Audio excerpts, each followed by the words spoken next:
Solo.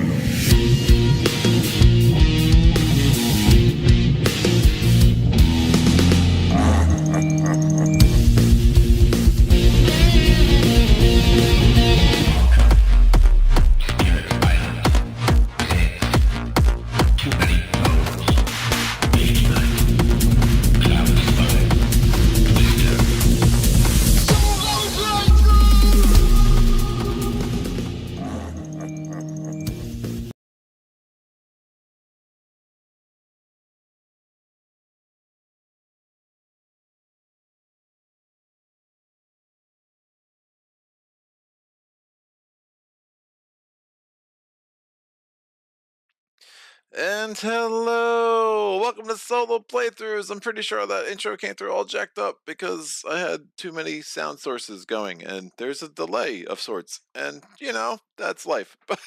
But I think I'll probably be streaming to myself for a few minutes here until someone trickles in, which they are bound to do. They say that the best way to grow and maintain a YouTube audience is to stream I can't even speak, sporadically, and to do so at all different times every time you stream so that you have zero consistency. So that's what I'm trying these days.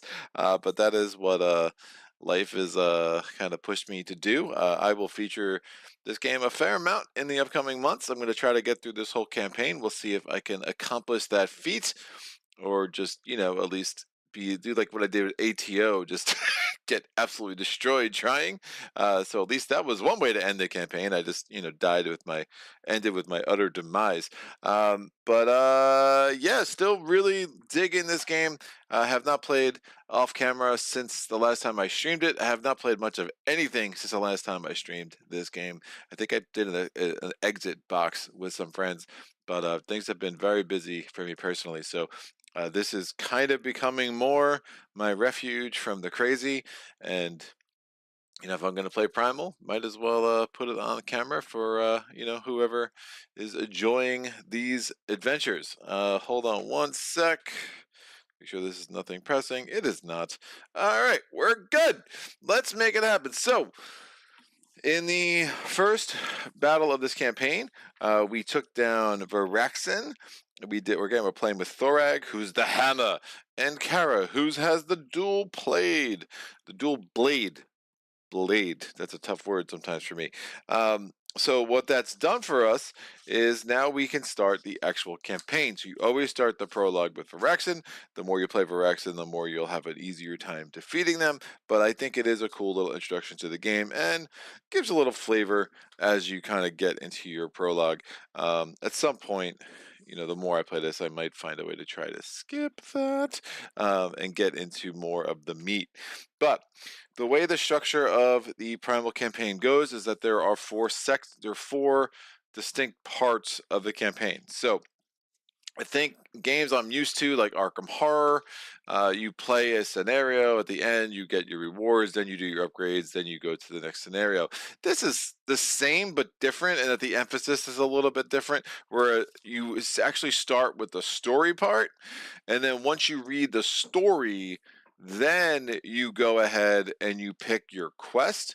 So then you're essentially picking your scenario, you're picking where you want to go next, and then once you read the quest and once you decide who you're up against, then you do your upgrades and get yourself ready for that battle. And that makes a lot of sense because you want to see who you're fighting, you want to see what their weaknesses are. And so I think, thematically, you're hunters, there's a bunch of monsters in this land, and you're saying, hey, which one are we going to try to take on today? So you're going to do some of your research and do your homework on that monster, and then you're going to set forth on that adventure to see if you can take that sucker out. All right, here we go. So ultimately, chapter 1 is a lot of parts. I mean, they're introducing you to a lot of the mechanics. I said I wasn't going to read everything last time, and then I read it. I'm not going to read everything this time. It's a bit. I do like the writing in this game a lot. I don't. something very elusive about the overall meta narrative that's going on here, and that I find interesting. So I don't, I played through a whole campaign, and I'm still like, so what exactly happened? Which isn't always a great feeling, but it kind of works for Primal and the mystique that is kind of surrounding the game and the monsters and the land that you're in, and so forth and so on. So, but ultimately, once we defeated Viraxen, we carried Viraxen's carcass back to our city of Alboria, and then what you do is you just get a trophy. Now the trophy mechanic's a little. I understand why they did it. They could have been just a little bit more streamlined. I'm not exactly sure how, but essentially, I think they probably could have just done away with this trophy crap and just kind of just kept you with the forge and the elements.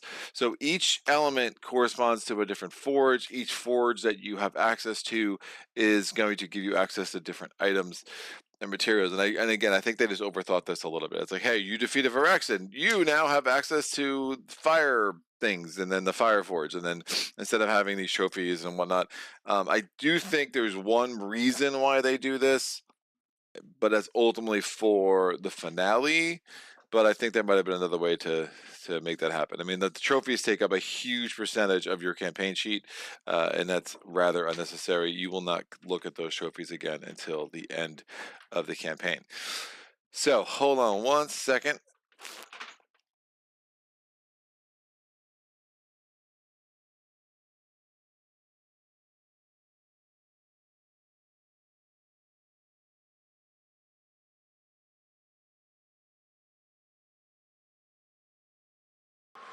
Woo! All right. Now there is an app which I found really awesome in tracking this campaign, but the app keeps wiping my campaign data clean, and so you are going to want to do a paper backup at some point. I'm going to laminate a few of these sheets just so I have them, because having your stuff wiped isn't great. Remember, I did use my potion with Thorag during the prologue, so I no longer have that potion. I managed to not use the potion with Kara, so that's just a healing potion. So we start with that. And remember, you can equip one of your weapon cards, a helm, an armor, and up to 3 potions, as well as an item. So you can have more in your inventory, but you're only equipping certain items for each thing. The level of the items, and everything else goes level 1, level 2, level 3. What level you have access to depends on what level your forges are, and that is always a direct correlation with what level you are as the campaign goes. So if you see the campaign chapters, chapter 1, 2, and 3 is considered level 1. Chapters 4 through 7 is considered level 2. Chapters 8 through 11, 11 being the finale, is considered level 3. What we did last time was level 0. You will never you, you will never get back to level 0. Level 0 has come and has gone. Now, so we'll get this campaign book. And the campaign book, there's 4 separate parts of chapter 1 here. It just says add Viraxen to your trophies. I'm marking it on your campaign sheet. Great. I will mark. I'll start a campaign sheet here. We'll say, hey, look, we have managed to wipe out the ugly mug that was Viraxen. Done. Continues on next page. Who you calling ugly? All right. Now we set our forge level to level 1 on the campaign sheet. So great. We're at level 1. And we unlock the Fireforge card, so now we know that we have access to Fireforge items. Now my Forge cards, I don't find them very useful. I wish they just gave you a little bit of a book. I have buried those over there. I will not be pulling the Forge card out.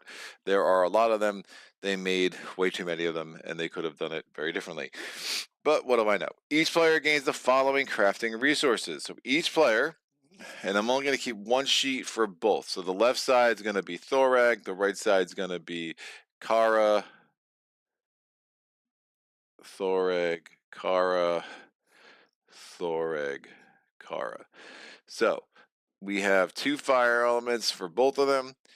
We gained 1 bone. So basically, we're mining the carcass for stuff. So what do we get out? We got 1 bone for each of them. We got 1 scales for each of them. And we got 2 blood for each of them. Now, you can trade materials at a 1-to-1 exchange rate with another player, and you could also trade plants, and we haven't gotten plants yet, but you can trade those at a 1-to-1. You could also convert any 2 material resources for 1 resource of your choice. You can use 1 element of your choice for any material resource, so there is a lot of flexibility. Additionally, we have these starter equipment. We'll have those for the rest of the game. At any point, we could give one of those away to get a material resource of our choice, or if the item has has one of the elemental symbols, you could discard the item to get that elemental symbol that is shown on the gear. All right, so there's items, weapons, again, helm and armor. Continue on the next page. We have set the herbalist level to level 1 on your campaign sheet. That's great. The herbalist is where we're going to get our plants, because every part of the island we go to, not only are we bringing back the carcass of the animal that we hopefully kill, we're also going to grab some of the plants that we see in the area. So each player gains the following resources. We're all going to gain 1 Albalacea. They both gain 1 Salicornia. Nope, lied. I'm a big liar. They both gain 1 Anthemone. They both gain 1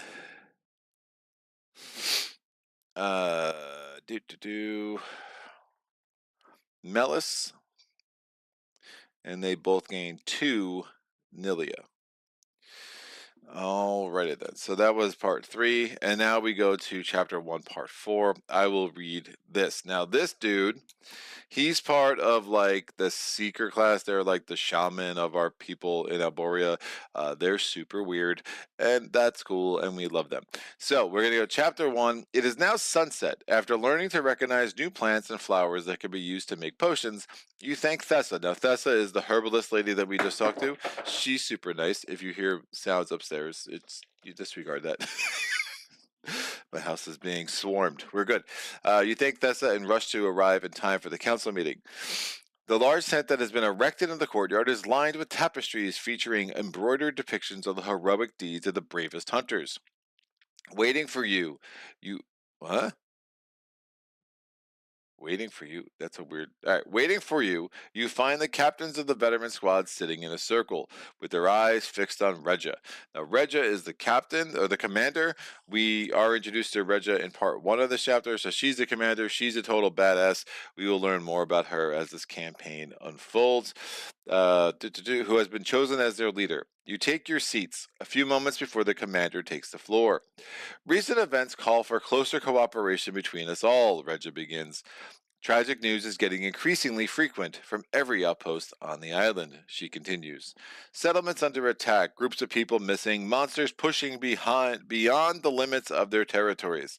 And lastly, today, the awakening of Voltiar and the Varaxan attack. That was us. That's what we experienced, and we had to take down that poor little Varaxan. All right, the commander gives you the floor, and you explain in detail what happened during the mission.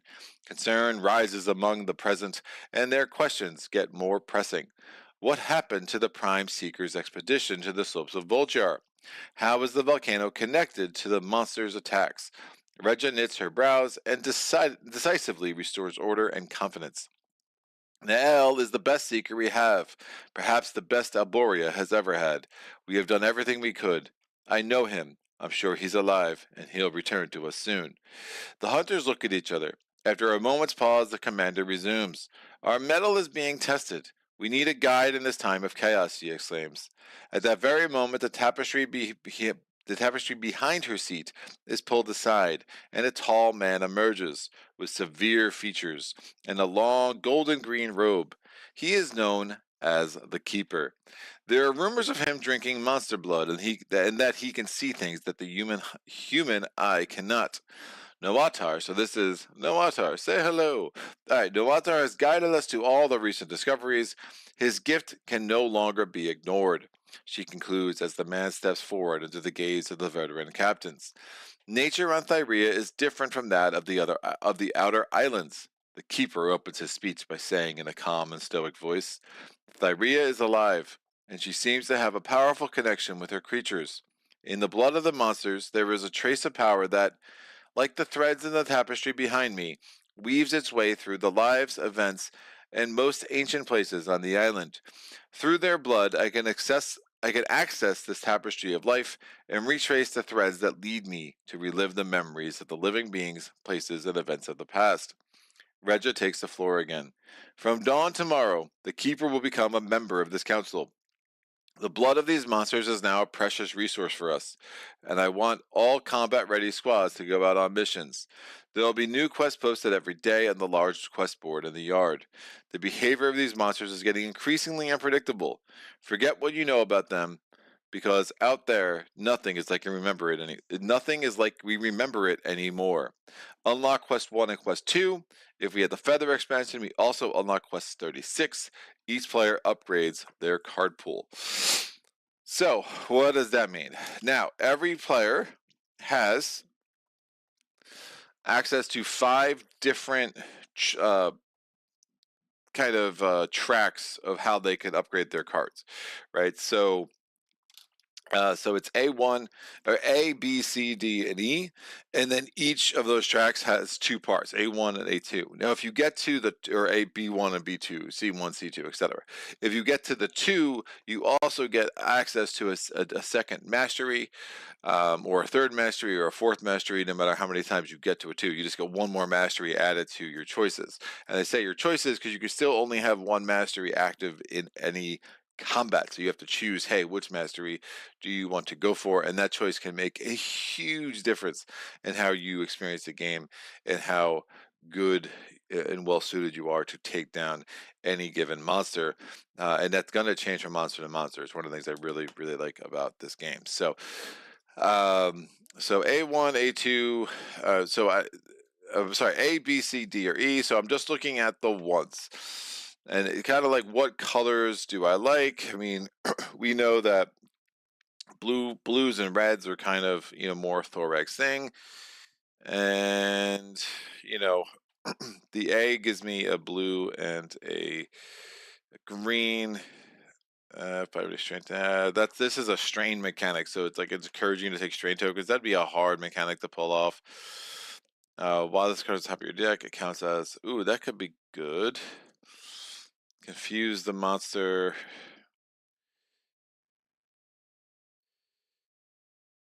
I forget what. Confuse prevents. There you go. Yeah. Confuse prevents the escalation of a behavior card. Is what that does. Judgment: when any player would suffer attrition damage you in the front sector, you may discard a card from your hand to prevent the damage and remove the struggle equal to the current attrition level. Reduce 7 cost for each you play this turn by 1. Draw 1 if your health is critical. Draw 5 until you draw until you have 5 cards in your hand. And when you discard for stamina, your weapon gets +2 level damage to the end of the turn. When you discard for a red, I think E makes some sense. Ooh, interesting.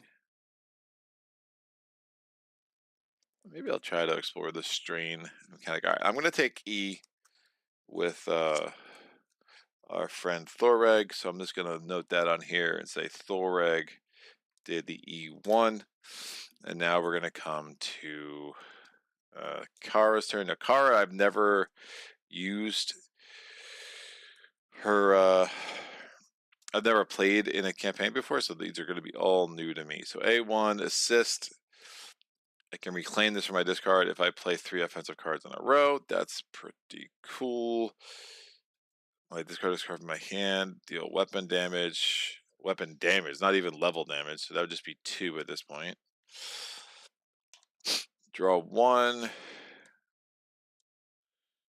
Dance step, assist, increase your sequence limit.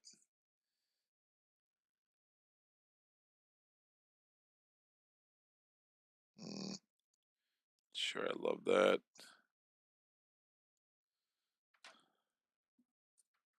When you trigger battle dance, place a counter. Chain a card, place a counter.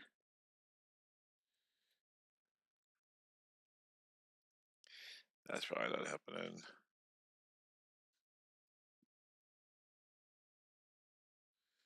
Retaliate. Increase your hand size.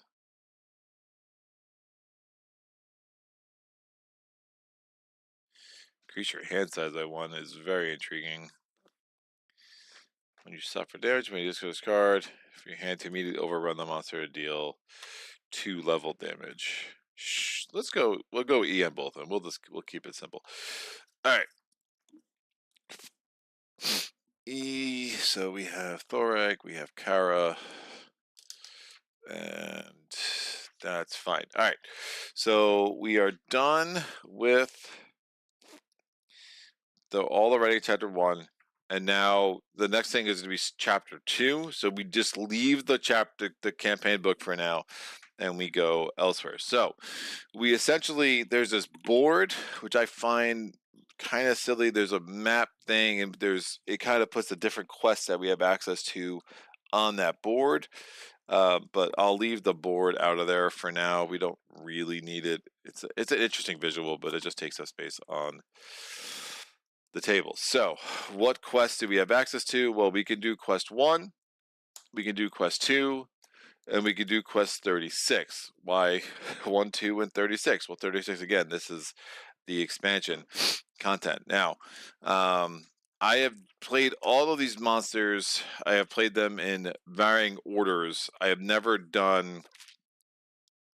played 1 and 36 as my first thing. So unless someone's going to jump in the chat and be like, I really want to see this guy, we'll probably just go with 2, which could be interesting. The monsters that are available, just so you can kind of see. So we have our little beetle bug dude. We have our little angry Jurassic Park feather monster, and then we have our rock monster, who actually I found really tough to beat in chapter 2. So they will all play rather differently, but I think, again, I don't really know if anyone's in the chat yet, so I think I'll just go with 2. It's the only one I haven't done second. Now, based on the order you do things, you can unlock different things. But actually, we can also take a look at weaknesses here, because that might be helpful to kind of explore that mechanic. So the feather monster is called Paces. He's weak to coral, electricity, and snow. We have access to none of that. The Tormont is weak to coral, metal, and venom. We have access to none of that. And the bug, where are you, bug? The bug is Ooze, is only weak to coral and crystal. So we have access to none of that. So we can't take advantage of any weaknesses of these monsters. So let's do the bug. We'll come back to Thormont and Paces another day. The bug, again, is going to come down here, facing down. I do need to get my hunters. Kara and Thoreg.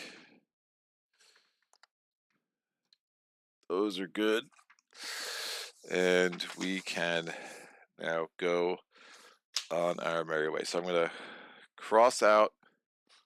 We know that 1, 2, and 36 are open, and I'm gonna try to do 36. All right, so we have to get the. I'm sorry, I'm gonna try to do 2.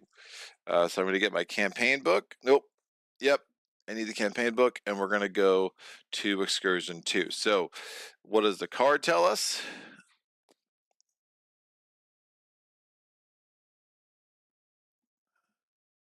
That's weird. The card tells us there's a flight in the storm. One of the Seeker's airships has not returned from its last expedition to the north.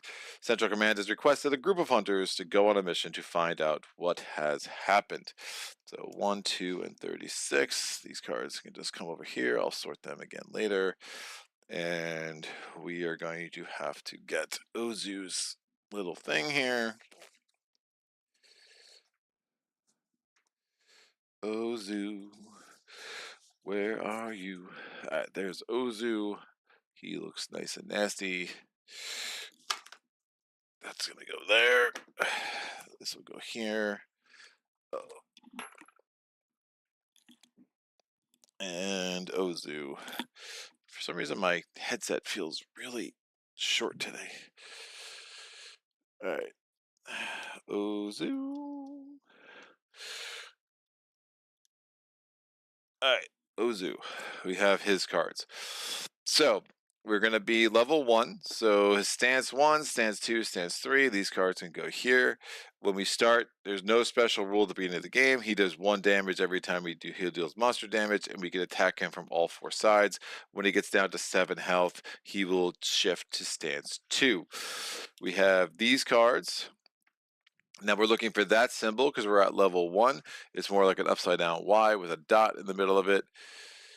We need these cards. Something will tell us what to add those. We have this. There might be some other setup instructions. So there's a level 1 here is a permanent card. So these are your peril cards. Oh, so there's 2 level 1s that start in play, and there's a level 3 that does not. And then there's this. So if we're in the front sector, we inflict blind. Blind can be nice. Blind can actually prevent one of the peril cards from being triggered, and there are 2 permanent peril cards. One at the start of the round, reveal the top card of the Rumble deck.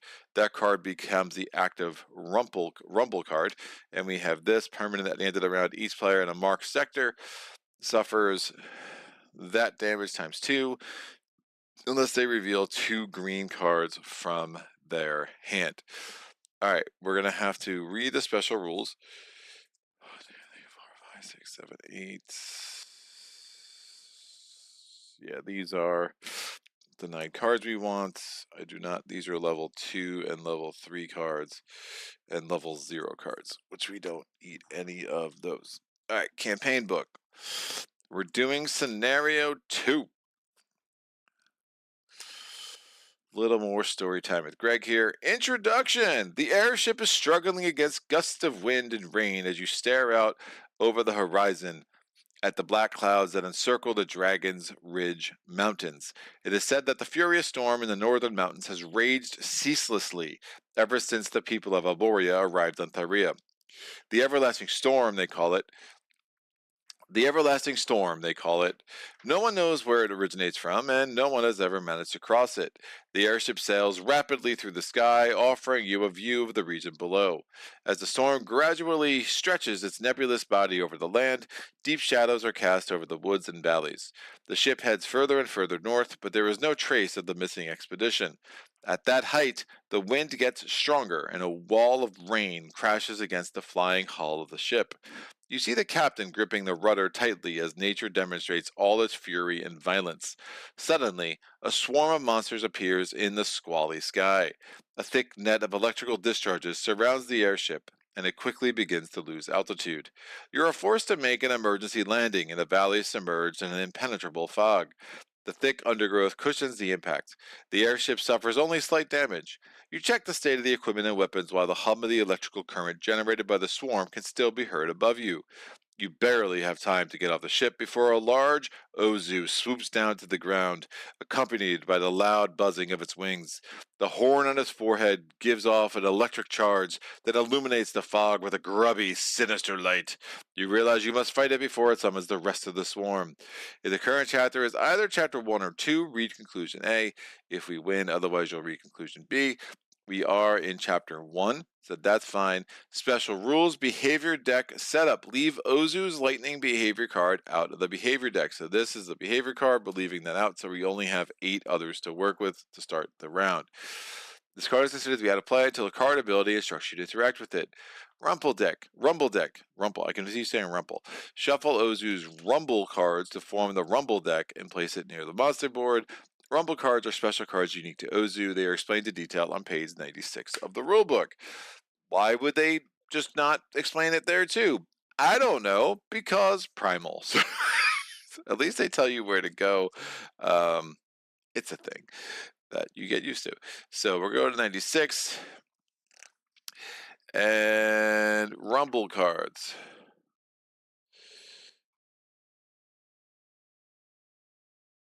Yeah, I don't think we have to deal with swarm cards. Would be interesting to maybe not play Ooze in chapter 1 or 2 and deal with the swarm cards later, but that's fine. Here we are. Rumble cards. Rumble cards are special cards that indicate special sectors of the board. Some Ooze's cards' abilities relate to those sectors in the game. Each Rumble card features a diagram that represents the sides of the monster, oriented so that the front side is at the bottom, and highlights specific sides in yellow. While a Rumble card is active, the sectors of the combat board that correspond to the sides highlighted in yellow are called marked sectors. When a Rumble card becomes active, discard the previous active Rumble card, if any. If you are instructed to reveal a card from the Rumble deck but the deck is empty, you must shuffle the Rumble discard pile to create a new deck and then reveal the card. Alrighty then, so we're going to take these Rumble cards. Nope, these are the Swarm cards. We do not need those.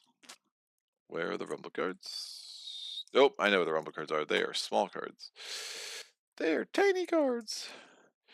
Why am I so tiny?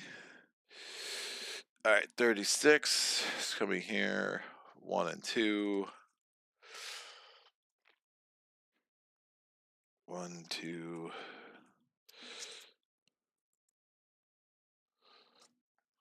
Primal. These are Primordial Blood cards, which I haven't figured out how to get any of those. These are all other special cards that we don't need. Excellent. So here are the Rumble cards. Rumble, Rumble. Like, is there a Muppet that rumbles? Grimace or something? Yeah. Alright. So we'll have this deck come over here. Deal with it that way. We are going to have to worry about what terrain to put in play. This lightning card, that's the behavior card that's out of play for now.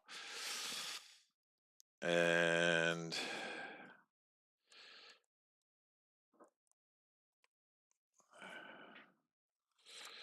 chapter 2, I did not put out the... Oh, there's a bunch of terrain. So, what do we have? We have this heals us 1 at the start of turn effect.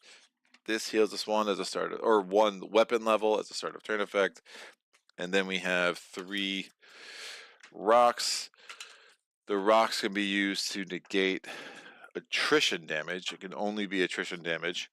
Attrition damage is a monster attack, but it still has to specifically be attrition damage attack, and then we just take the rock out of play to instead of taking the attrition damage. We're going to shuffle this behavior deck.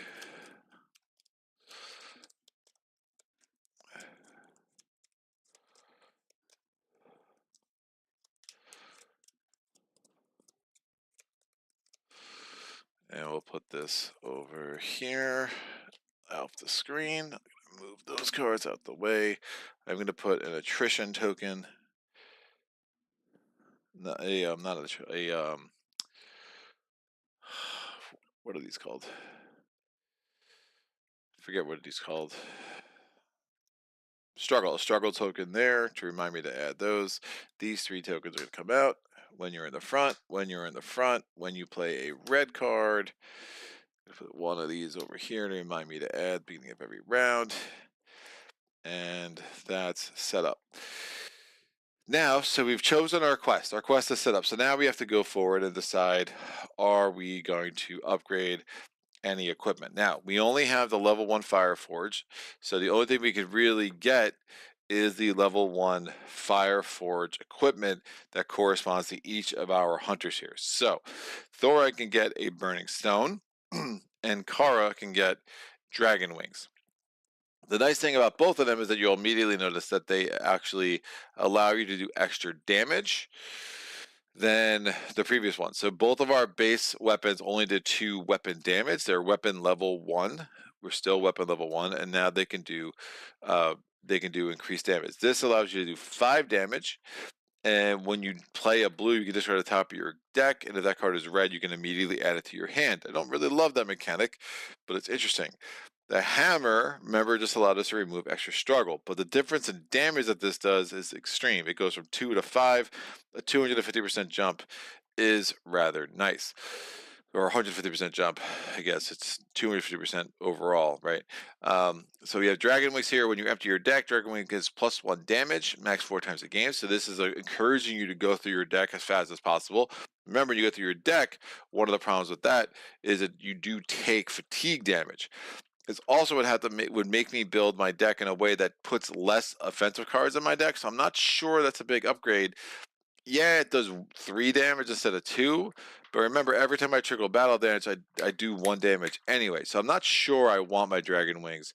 I might just leave those alone and stay with my base Blade, because I want to have maximum offensive cards in my deck, and I'm not sure I'm going to be going through my deck all that many times to really make this worth it. But if I did go through it once, all of a sudden you are talking 4 damage instead of 2, and it is taking out a yellow and a green as well. So it's an interesting decision. I mean, it's keeping your ratio the same, right? Because it's now 10 offensive cards out of 20, 6, 4, 5, 5. This is 12 out of 24. So maybe that makes some sense. Have a smaller deck, keep all my red cards. All right. Okay, so fine. We'll try to do some upgrades. So, how are we gonna do our upgrades here? Let me get my pieces of paper. So I know for a fact Thoreg is gonna want to buy this Burning Stone. That's just too much of a damage output increase to ignore. So Thoreg, to get the Burning Stone, we're gonna have to see what it costs. So this is where the forge cards can be helpful, or just use the app because it has everything. So skill tree, and he took E. Nope, he did not take that. He took E1. He doesn't have any potions. His weapons, he's going to go, so we're going to go to weapons. And this is going to cost me 2 blood and a fire element to craft to get the burning stone. Sure, we will do that. Great. So now we have our burning stone, which I'll keep the hammer. It's just in my inventory. I'll just bury it there. Let's look at potion. We're definitely going to need to get an Alamore. So to craft the Alamore, it costs any 2 plants. I'll do that, and we'll do one of these. Hold on, let me not be so hasty. I want that. Suffer damage. We'll draw 2, get a defense token. Can't get that. Discard a card.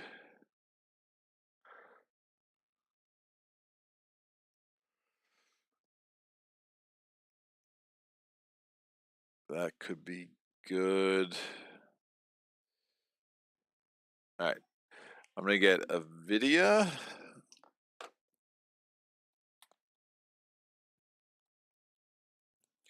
So I get a level 1 Vidya. So there are 6 different basic kinds of potions. Maybe you can only take 3.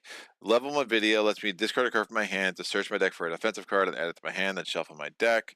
I'm going to have to get a potion here, an Alamore here. So that's going to craft that. Who do I want? How many elements did we get? We only got 5. We only got 5 plants, so I'm not going to be able to get 3. I'm going to get 2, and he definitely needs an Alamore. So we're going to craft this. And we got a level 1 Alamore, which is going to let me heal 2 or 4, depending on what the attrition level is. We probably want to upgrade our helm or our armor. So the helm would not increase our health much. It would, again, our health values are here. It would make that a 4 to a 5. It let me to discard the top card of my deck. Not sure I really like that mechanic. I'll probably just keep the base helm. What's the armor look like? If my health is critical, I get to draw 1 at the start of every turn. That I like. And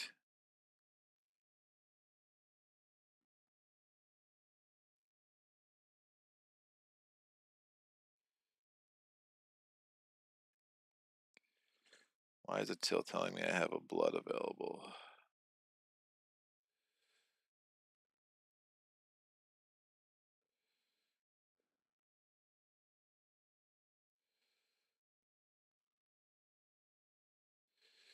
I shouldn't have a blood available. 2 times blood. We only got 2 blood. Why is it telling me I have a blood available?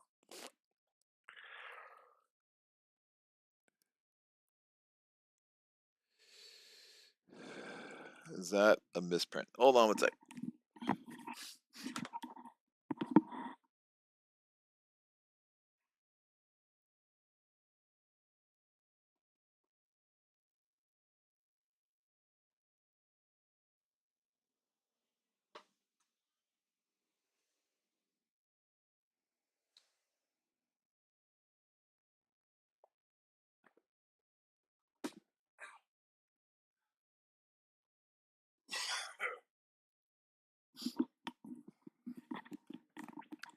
Yeah, I should not have a blood available.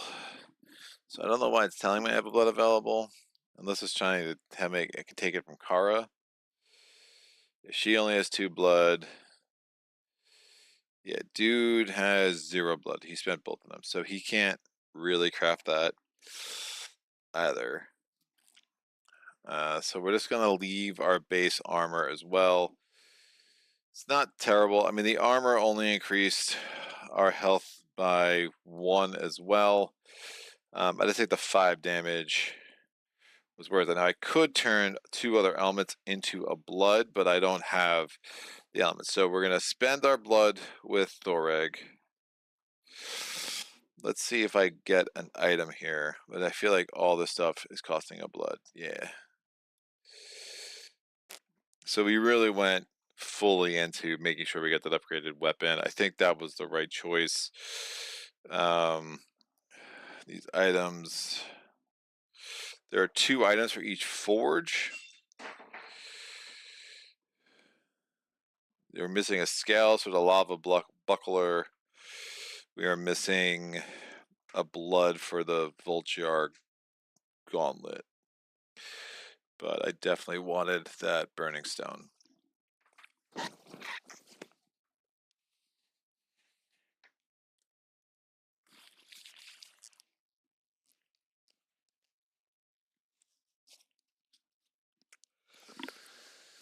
And that burning stone definitely costs 2 blood. I do think they probably could have put the cost of an item like in the bottom corner of the item. I mean, there were just some weird choices they did with this forge and stuff, and it's just cumbersome, especially in a multiplayer game because you're all needing the same cards. Like, I just didn't think they really executed that super well.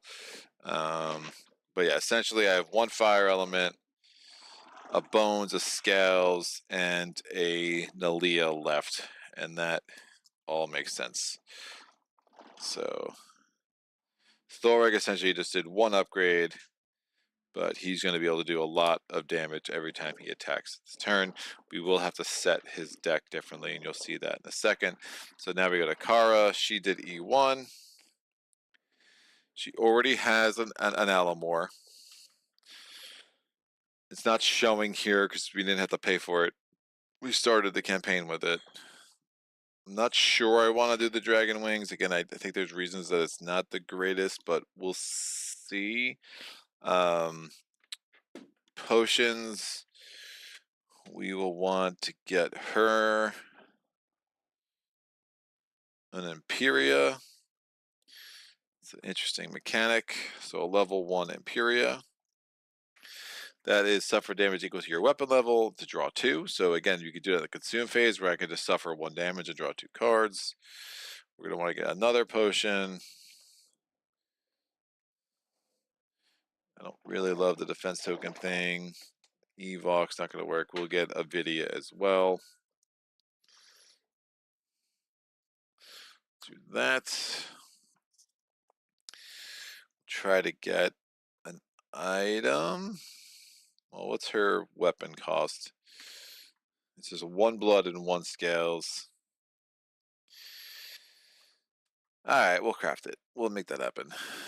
So I crafted the dragon wings. We'll try to get her an item. Ooh. The items are not gonna work. I would need a scales.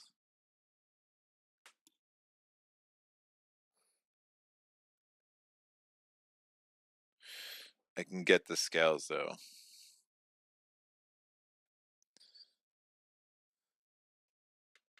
I can technically get the blood too. Alright, I'm gonna ditch.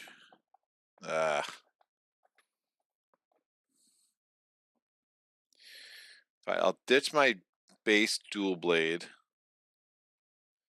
to get myself a scales. Alright, so I discarded this just to get a basic material. And then I'm going to go to the items.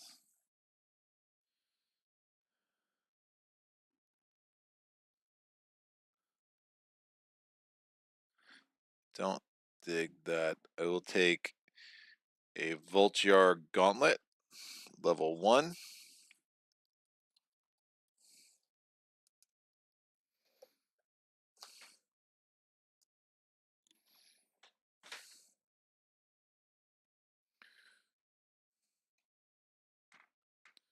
So we did not upgrade the helm. Did not upgrade the armor. It's fine. I like having an item. Let's go back to Thoreg though. So we could discard his base armor to get the red scale armor, and I don't hate that. So we're gonna discard his base armor. That's gonna give me a blood. And now we'll go to armor and we'll craft the red scale armor. Level 1. So we discarded this. We could discard his hammer and stuff to do things there, but I think this all will make some sense as is, and base armor just comes out of the game. Dual blade will come back into here. So now we are crafted. All right, so we have a couple more things to do before we can start this actual scenario. We have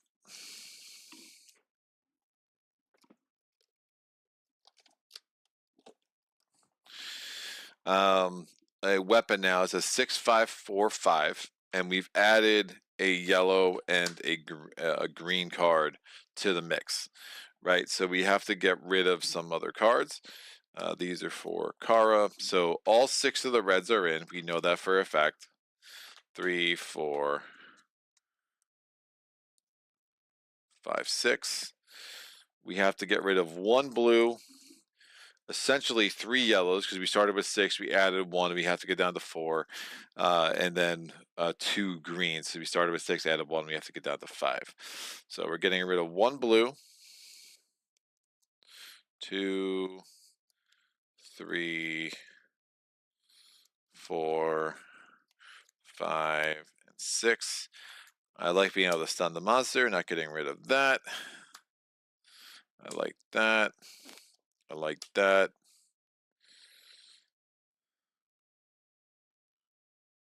Don't love Confuse. That's a 0 cost card. So assist could be helpful, but this is assist confuse the monsters. Assist increase the struggle. This maneuver removes by 1. Both could be good.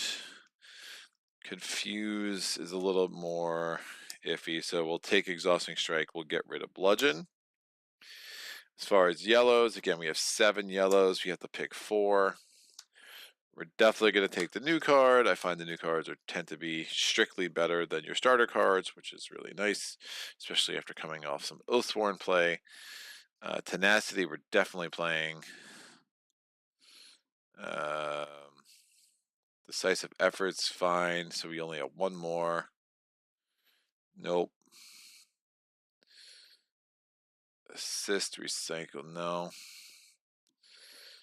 That could be interesting. Enrage, search your deck for a red, add it to your hand. We'll keep Enrage. So these are out. And now we have to get rid of 2 greens. We'll keep that one for sure.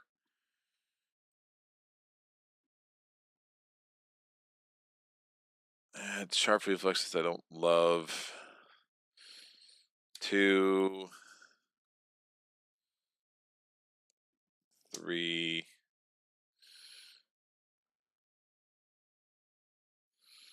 4, 5. All right, so we have 1, 2, 3, 4, 5, 6, 7, 8, 9, 10, 11, 12, 13, 14, 15, 16, 17, 18, 19, and 20. Remember, our starter deck is 24. So that means we'll be going through our deck more, which means we'll be taking more fatigue damage. But in theory, we've built the deck to be a little bit more suited to our strengths. So we're going to shuffle these cards. Oh, shoot. Kara, I need to update hers. She used all of her elements. They both used all their elements. She only has 1 bones left. She used both of her blood.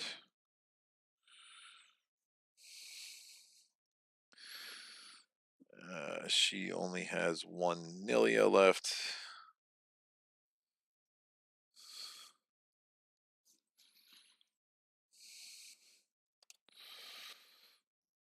And they both use their fire elements. So 1 bones for Kara, 1 Nilia, no elements. And Thorag has 1 Nilia, no elements, and 1 bones.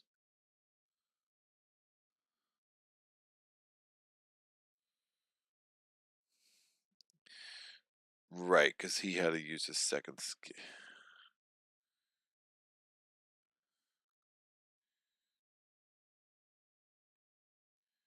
He used his scales on the red scale armor. Hence why it's called scale. Yep. Alright, so the scale is out. So they both have 1 bone left. And 1 Nilia. 1 bone, 1 Nilia, no elements. 1 bone, 1 Nilia, no elements. Alright, we're good there. These can go away. So now we have to build Kara's deck really quick. We will shuffle this.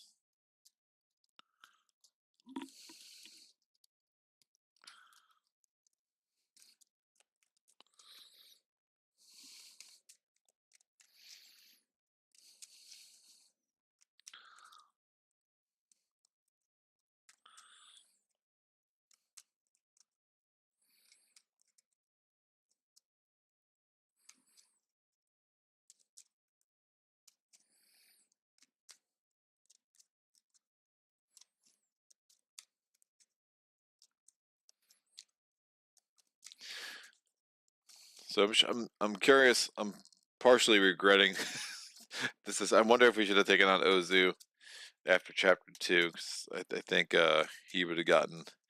It'd have been a different kind of Ozu. I don't remember, like the swarm cards. I think would probably up the difficulty here a bit in a way I think would be a little more interesting. But we'll see. Maybe I'm going to get my ass kicked, and I will regret being so confident. All right, this goes here. This goes here.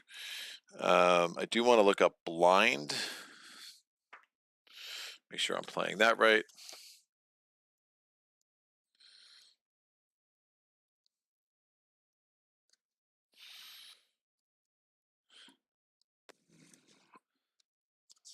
All right, blind.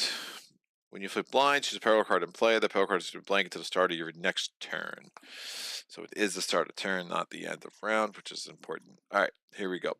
So we are adding the red and the yellow. I'm going to take 7 red cards. We're going to discard 1.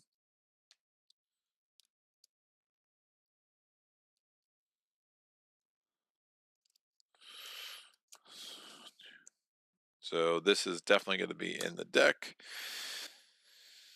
I do want you.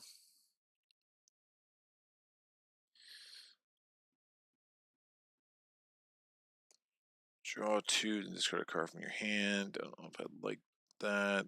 Do that, do that, do that. This is out. We need to take our 6 blue cards. We're discarding 2. Now again, if our items and weapons and gear, etc., if we had 2 that correspond with the weakness of the monster, we could further augment this, which would mean, hey, we could put another red card in there. We can put another blue card in there, which would help with our battle dance ability. So we have to get rid of 2 of this.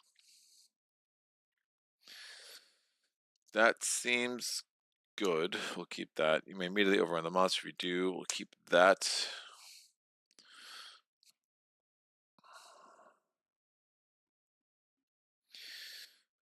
Assist. It's not that important. Keep that. And we get one more.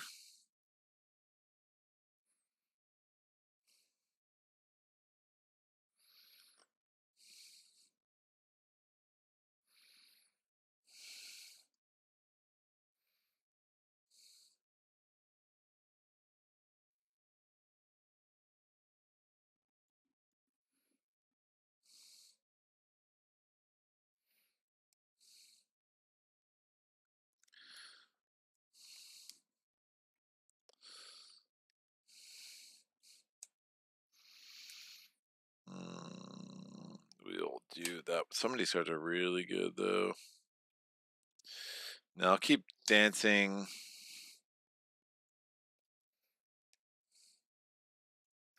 Man, I really want a 5th blue card.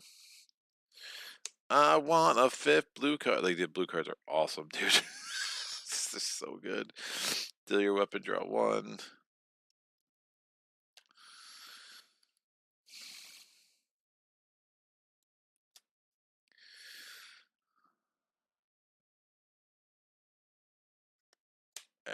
So good.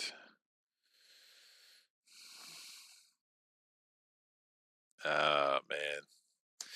Yeah, these are the ones I'm going with. They're so good, though. Chain. Yeah, I definitely need to get weapons to let me keep more of these blue cards. They're really good. All right, 3. So now we're on to yellows. We're definitely keeping this one. We're keeping 4 more.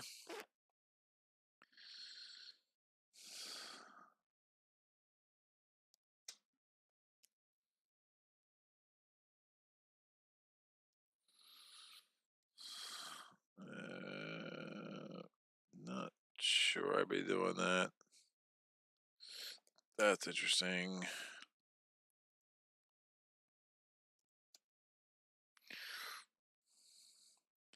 So I have to get rid of 1 more. Or 2 more. Keep 1 more.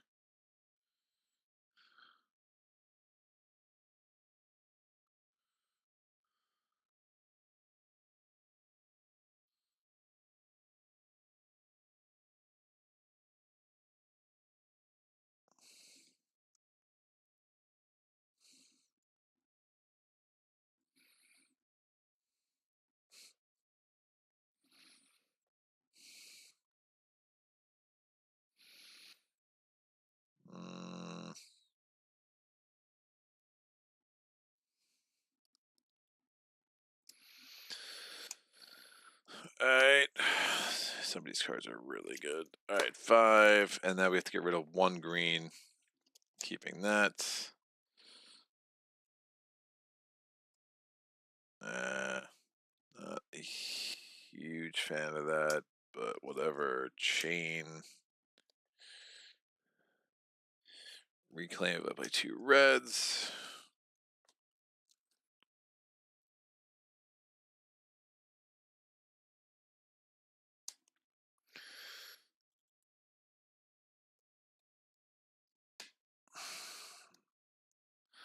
Just getting rid of 1.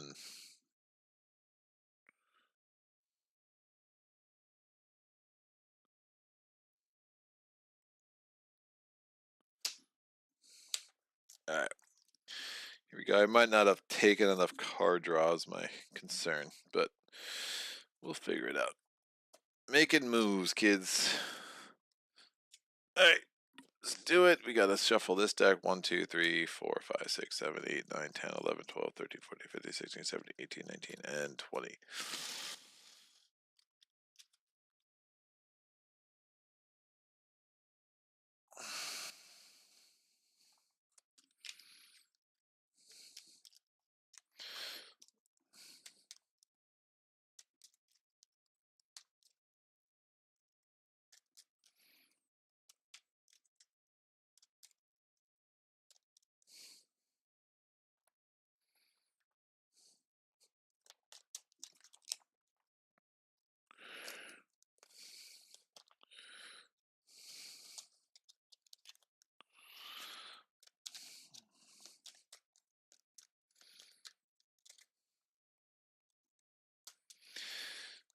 we have the attrition deck. Need to shuffle that up real quick. But other than that, I think we are good to go. I'm going to take, just looking at spacing on the screen right now. I'm going to take the Rumble cards, put them over here, like originally I was going to. There are only 5 of them. And then we'll take our attrition cards, get these ready. So we are ready for round 1. Jeremy, do you get a living card game feel with the deck building? No.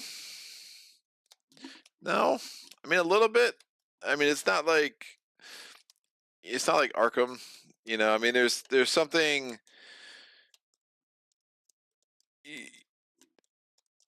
more. I mean, you have like your pool of cards, right? And that pool just grows and grows and grows, and then you're picking the best cards. So I guess, I mean, a little bit. You know, I mean, I think you're trying to balance the cost of the cards and the colors of the cards and whatever. But you know, it does feel like I'm not sure I can articulate why it feels different to me than like Arkham, beyond the general sense of like you're trying to think. I think the fact that Arkham is like when you take a card, the other card goes away. In this, it's almost like, hey, I have this tool belt and I can only bring a certain number of my tools into the battle. So as other cards go away, but you know, like, hey, I might want that card in the future. Like, or I can foresee if I had a different weapon, I would also want to grab these 3 cards and forget these 3 cards, right? So I think that becomes like an interesting like puzzle, but the choices aren't as, you know, when you're crafting a deck and like Arkham, where like how specialized you can get in a certain strategy.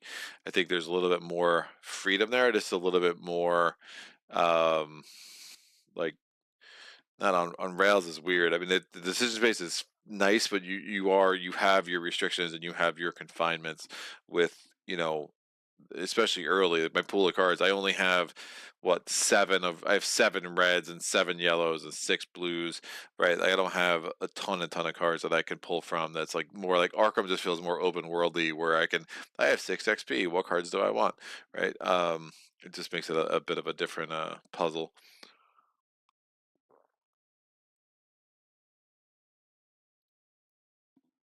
All right. After all that, 1 hour into the stream, we are good to go. So what are we gonna do? We're in the consume phase. We can consume any of our potions. Well, we're not gonna do that. No, I should say what this item does. So the Vulture Gauntlet. When I play a red card, if I paid for that card with another offensive card, I increase the damage the attack does by 2. So see how many times I can pull that off. And it's like a flat 2. It's not 2 levels. It's not 2 times my damage. It's like 2, just 2. All right. So it can be pretty useful. Now, Ozu only has 7 health per hunter in stance 1, so it's every 14 health. He's going to take a wound. If we get another 7 wounds again, he goes to stage 2, and actually his health per hunter goes down because he is weakening. He's getting weaker. All right, at the start of every round, we do have to reveal the top Rumble card. Yeah, I really don't love my options here, but we're gonna make it work. So actually, what do I do this? Yeah, look at that. So Rumble card, it's only the front sector that we care about. So making him blind so he doesn't pull another one could be helpful, because more Rumble areas he has, the worse off it could be for us. As we'll see. Consume, I'm not consuming anything. Monster upkeep, we don't do behavior refresh in the first level. He will gain 1 struggle per hunter. Remember, if he gets up to 3 struggle per hunter, he will unleash and he will attack both of us with monster damage. All right, player turns. We're going to go to, well, both of our esteemed heroes here need to draw up to a hand of 5 cards. Thorag has the first player token, which also means that he starts the game with the aggro token. Ooh, no offensive. 1 offensive card for Kara. That's perfect. And by perfect, I mean that's not great. So, what are we trying to do? And again, we could punch this dude in the face everywhere. If we did blue, red, red, we'd be able to do things, but we cannot because we do not have a blue. Now, I could have discarded the card to get a blue. Seems a little bit premature to do that, but I would very much like to have drawn a blue. My health is not critical, so red scale armor does not trigger. Again, that would be at start of turn effects. I have 2 emails. I do not need to worry about those. Again, life's different for me right now. Kids have to care about things like responsibilities. All right, I cannot play Sledgehammer except after a blue.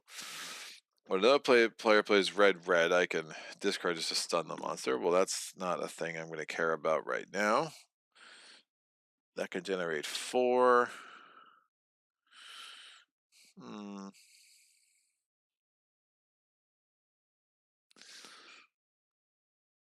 If I don't move, I become threatened, so that's a thing to worry about. He's only doing 1 damage, however. So I could just go there, take the damage, and then heal next turn because there is a plant. Don't have anything to stun the monster.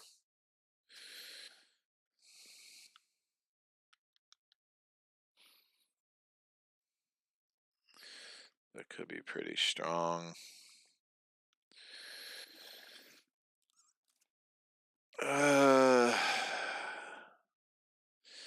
Well, we drew our hand limit before.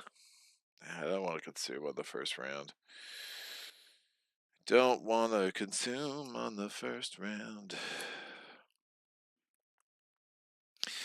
Critical health, by the way, is half health.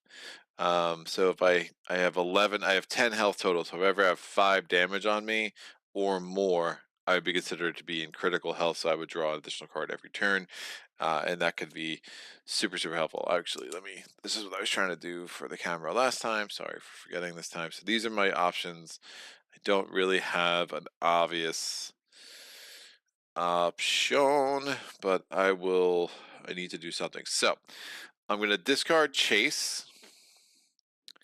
All right, so when I discard Chase, I'm discarding it for the 1 stamina. That gives me a movement point that's going to prevent me from getting threatened, and I'm going to move over here. Now, again, I can attack from the flank. All the red zones are good, so anywhere I am is fine. I'm now going to have to discard the ideal world. I would have had 2 cards with my hand, so I would get a stamina token, but I don't think that's happening. So we're going to discard limitless stamina. Now, we'll discard Sledgehammer. So that generates 2 stamina. It's overkill. Now, by the way, when I discard this for stamina, my weapon gets +2 damage level for the rest of the turn. My level is only 1, so I do have +2 damage on any attack cards I play. I'm discarding this to play the stamina cost of decisive effort, and if I play a red card after that, I get an additional 3 level damage done. And this costs 0 stamina, so I'm going to play disruption.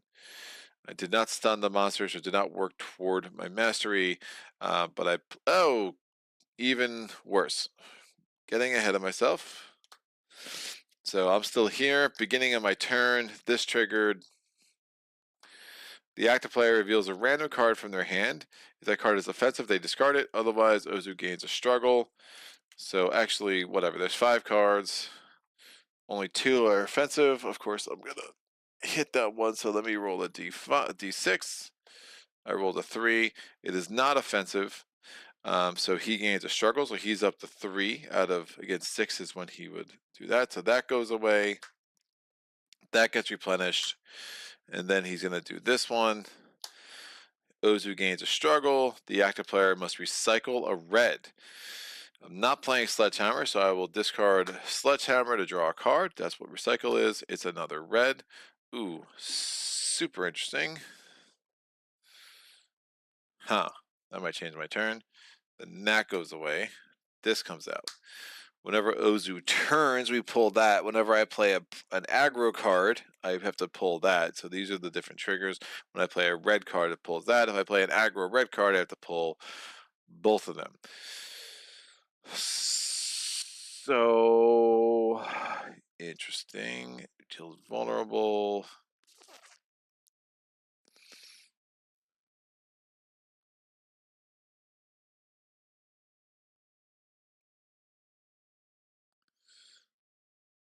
It's a different turn than I planned, but we'll see how this goes.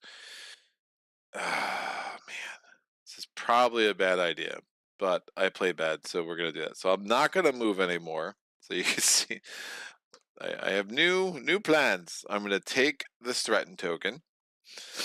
I'm going to play limitless stamina. When you discard this card to generate stamina for a red card, it generates 4 stamina, not just the 2. So that's going to be more than enough to play Iron Blast. Now, Iron Blast is opening if it is the first card of my sequence. Now, obviously not the first card I discarded or play, but it's the first card in my sequence. Do I want to do that? Yeah, I still want to do that. It's going to inflict another effect, right? So the red card in itself is an attack card. So that's going to do my weapon level damage. So I'm doing 5 damage, plus increase the damage of this attack by 2 weapon levels, levels 1. So I'm actually doing 7 damage. Because this is the first card I played, I also add vulnerable. Now this can add less to the end of the round. I can choose what to discard to double the amount of damage done. Now, I played this card. It is a red aggro card, so we're going to reveal these. The aggro card, behavior card reveals. Ooze gets +1 damage to the end of the turn. So every time he attacks, he does +1. This goes away. This comes out. That symbol is, I really want a too many bones like cheat sheet, but they did not give me one. Trigger after a player empties their hand. Oh god. Well, here we go. I'm gonna just reveal all the behavior cards. I also have to reveal this because it was a red card. So let me get these reminder tokens out if I can find them. Here they are. They could be helpful. I'll put them over here.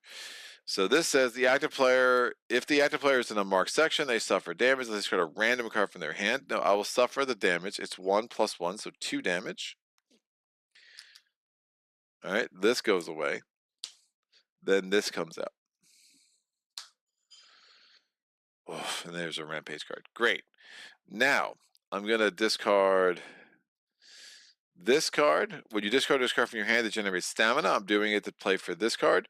It gets +2 weapon level to the end of the turn. So we can just, hey, my weapon level is, my damage cards are +2.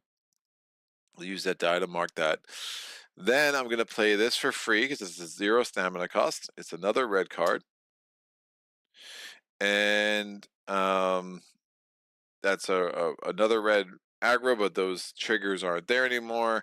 We are +2 damage, and they can increase if I play a red. After this yellow card, it increases by another 3 levels. So that's 10 damage total. So I'm going to be like, all right, because 5 here, +2, +3. So, and weapon level is only 1. So it's 10 damage total. And then I'm going to use this vulnerable to make that 20 damage. All right, so 20 damage is going to come in. Let's figure out how this works out. So we have 27 damage over here. Remember, if I did blue, red, red in that order, I could have done that. But I did 2 reds, but they weren't even next to each other, so I wasn't even close to generating that. So the 27 damage, so 14 becomes 1 wound. So we're gonna make this 27 look like 13. And wound. The other 13 doesn't inflict a wound. And I now have 0 cards left in my hand. And that means that I'm going to have to trigger this, which is probably pretty nasty. Players in a marked sector suffer damage, so we are suffering 4 damage here. And 2 damage for, unless, and reduce their hand to 4. So 2 damage here, because remember, it's +1 damage for the rest of the turn, so that was a bad sequence. Discard.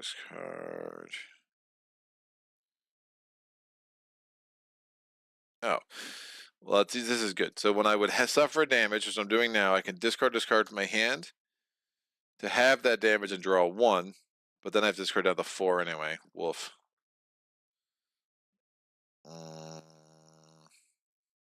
Sure. Draw 1, and then I have to discard a card. I will discard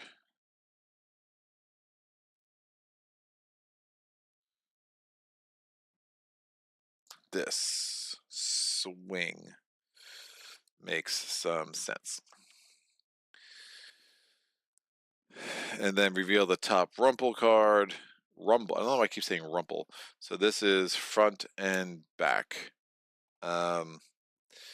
Reducing it to 4, then reveal the top card of the Rumble deck. That card becomes the active Rumble card. At the monster's cry, the great swarm swirls above your head, and the shower of lightning bolts rains down on the battlefield. Dun dun dun. This comes out.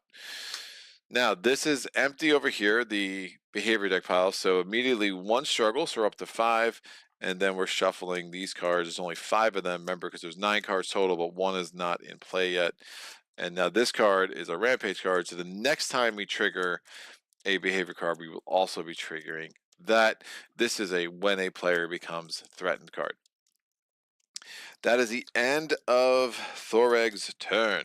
We now go to the attrition phase. Now, in the attrition phase, we're going to pull 2 cards, not just 1, because Thoreg is threatened.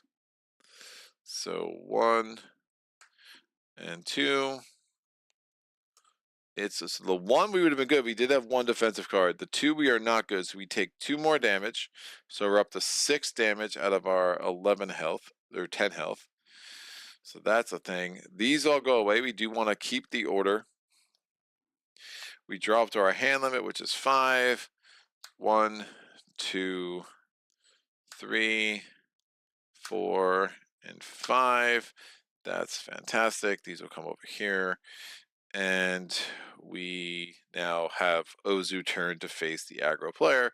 Lo and behold, he already is. Or they already are. I don't know. Ooze, what is your gender? We're good. We're now going to go to Kara's turn. Beginning of turn, there are no beginning of turn effects. None of those trigger. We're good for now. We discarded those. Right. So these are the 4 cards in our hand.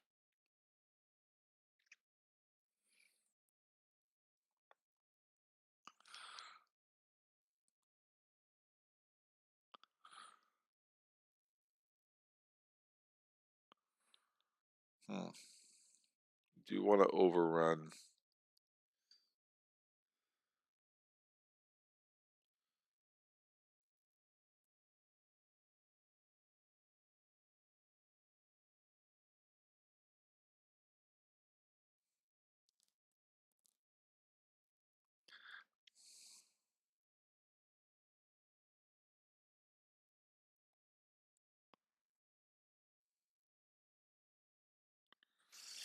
Yeah, all right. We're going to discard Twist to move here.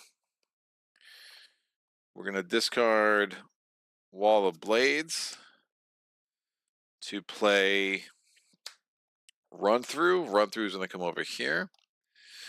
I overran, so you may immediately overrun the monster. Overrunning the monster is going to give me a counter. Where did I put the counters? Here they are. So overrun, you just jump to the other side.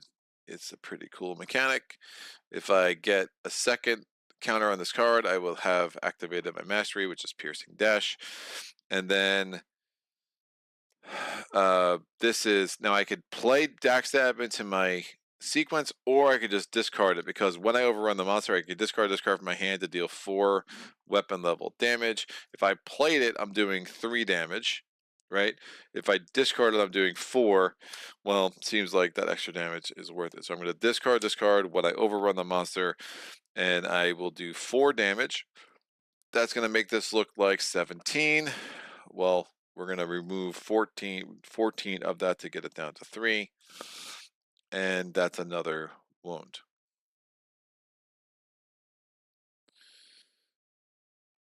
Oh, man. Floreg's going to get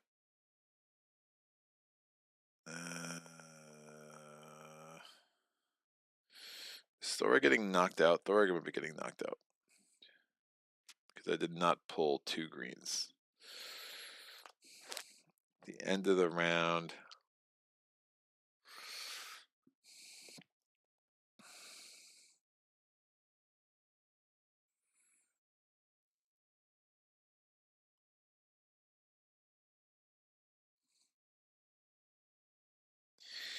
Yeah, I can't let Thoreg be in a marked sector because he would take 4 damage, and that's no bueno for him.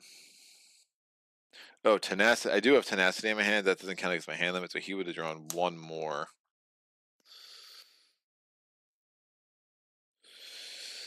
But that's not great. How could I have played this hand differently is now the question.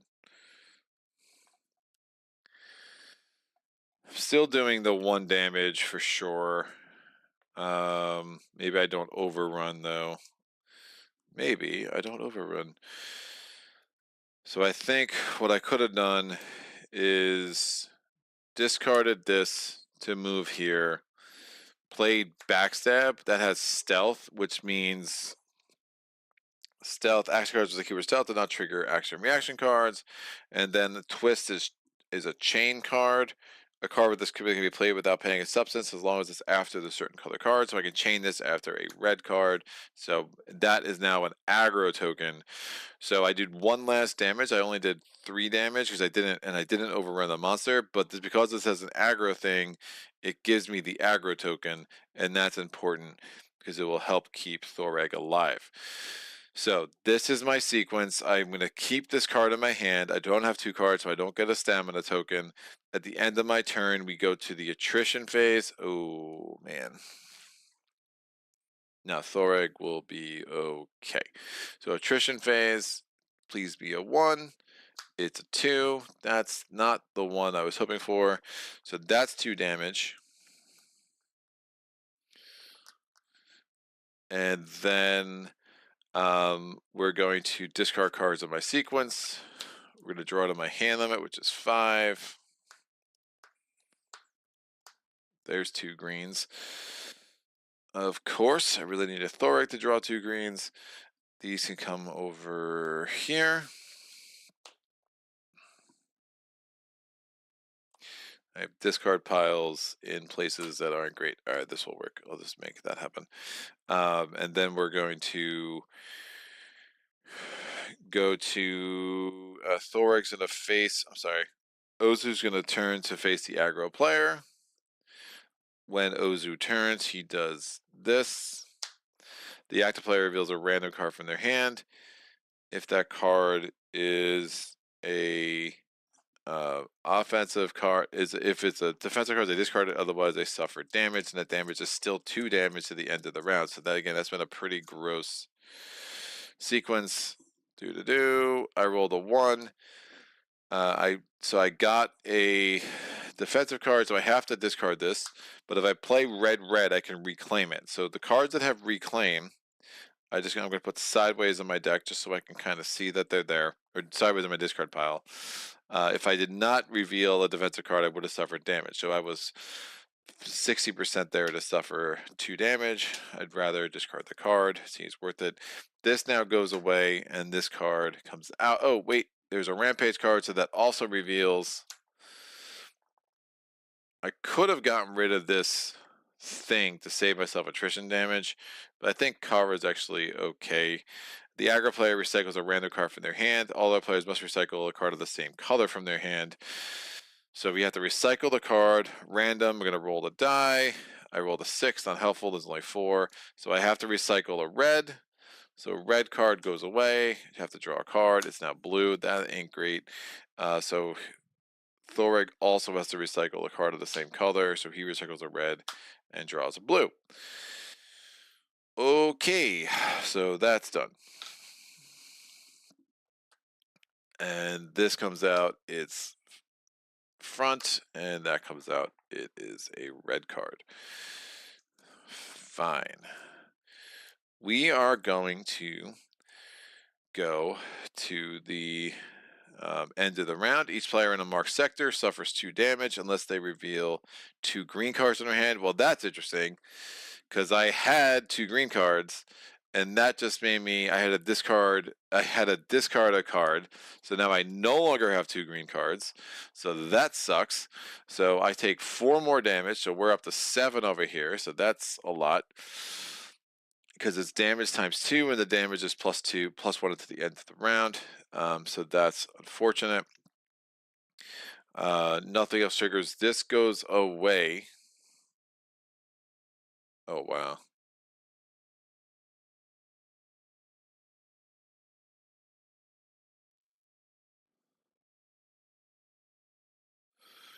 We are going to have to use that potion.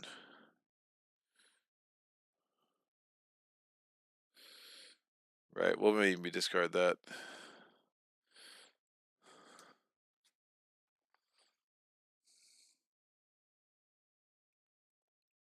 Yeah, it was definitely. I wondered if there's any reason why I would have been that worried to discard that, but there was not. So, unfortunately, yeah, we're going to be in trouble with Kara. She only has 9 health total. So, um, we get to the rest of the end of the round stuff. This goes away, so no more +1 damage.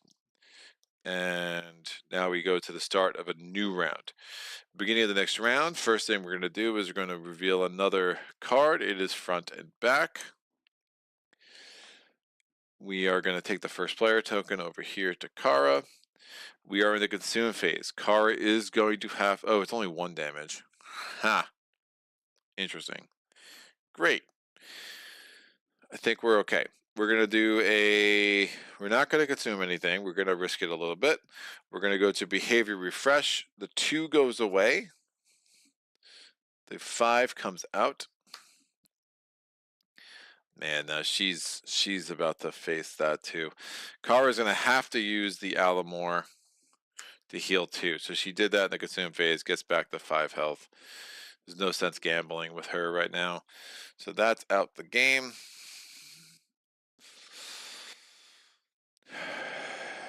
We go to this, where we're now at round 2, we add 2 struggle. That gets up to 7. We revert that back down to 2. And it unleashes. So 1 damage to both of our hunters. So 1 damage, 1 damage. So the Alamore here, I was at 7. I healed down to 5, now I'm at 6. If I didn't do the healing, I'd be at 8. And I know I'm going to have to draw a card right off the bat. So that was scary. I also know that that card sucks. So I really don't want to get rid of all the cards in my hand again. I did it last round. Did 20 damage with Thoreg. Still feel like that was worth it. But going forward, probably not the greatest idea. So we're now going to do the beginning of Kara's turn. And we're pulling this card. Ooze gains a struggle. The active player must recycle a red. Cannot recycle a red. We have no more reds in my hand. If I play an aggro card, we're going to have to deal with that. Rest the beginning of turn. We heal 1 because we start there. No, we heal a weapon level, really. So my weapon level is only 1, so I only heal 1. My weapon level is a 2, I'd heal 2. Look at that, kids. If I get threatened, that's going to...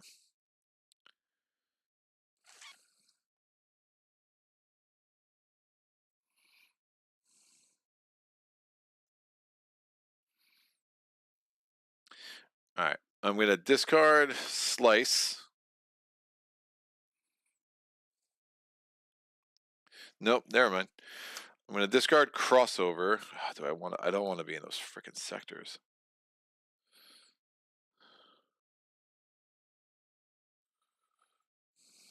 I'm discarding Slice for a stamina. It's going to get me over here, so I'm not getting threatened. And then I'm going to...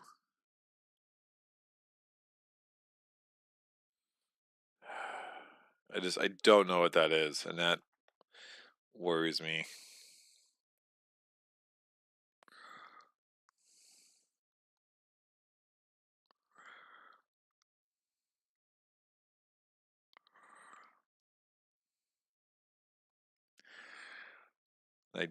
I know what that is, and it sucks.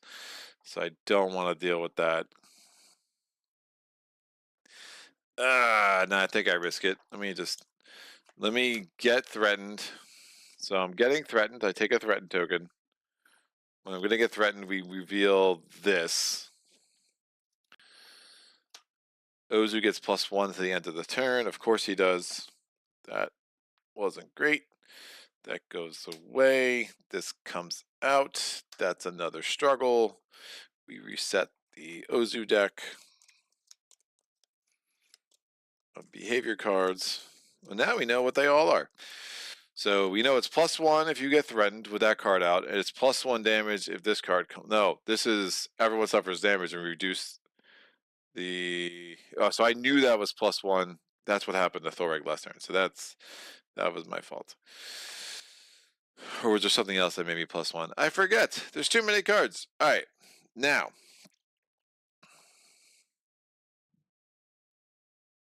Oh no.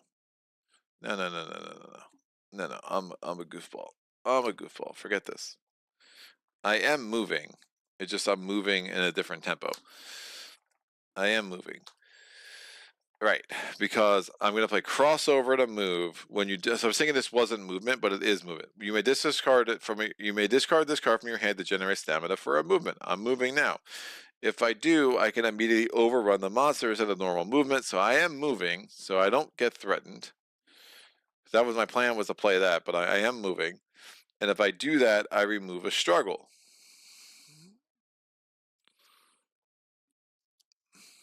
So I'm moving this struggle, and I did move to over here, and I overran the monster, which gives me +1 here.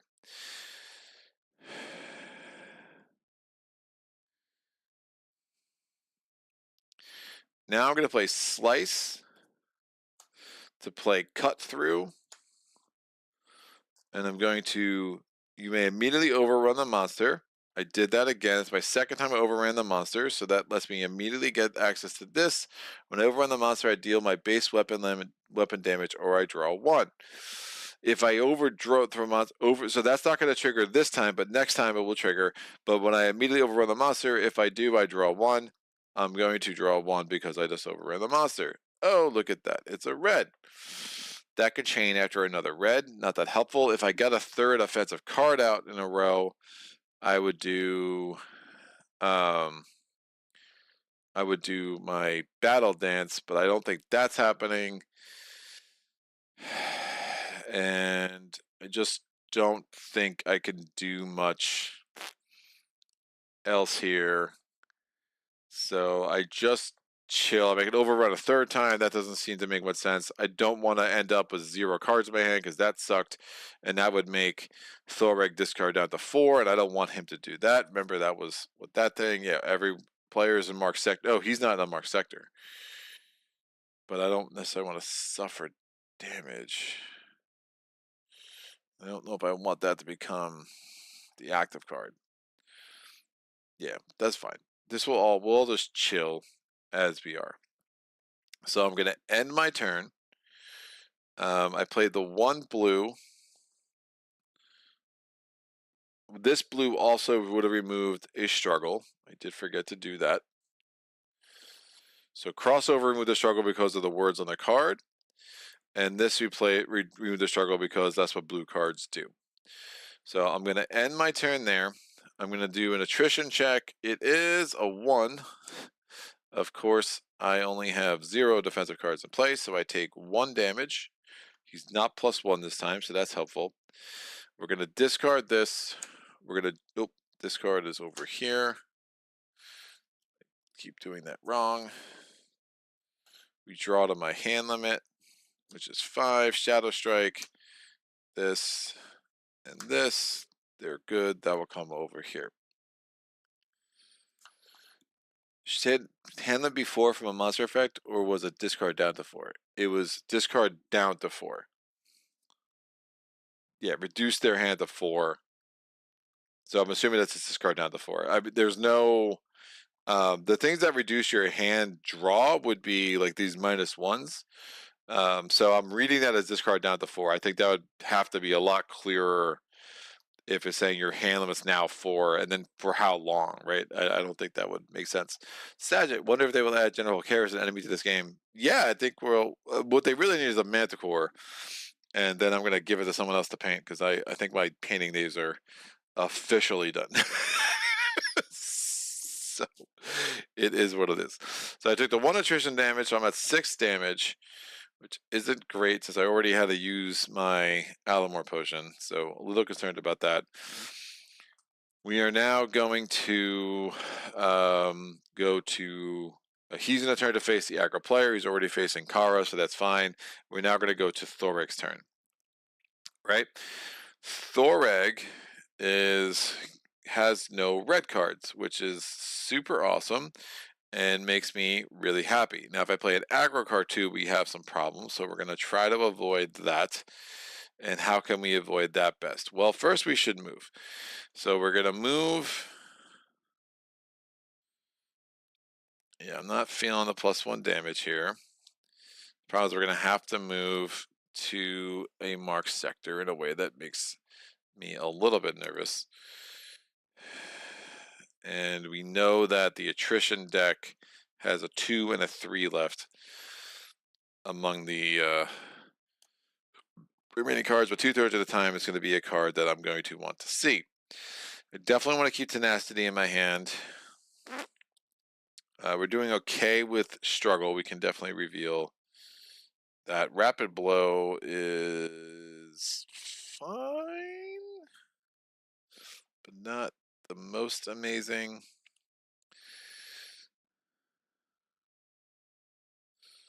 All right, I'm going to discard.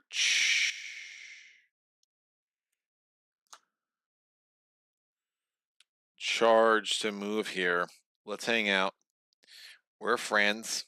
We're friends. I'm going to discard Whirlwind and Perseverance to play Concussion.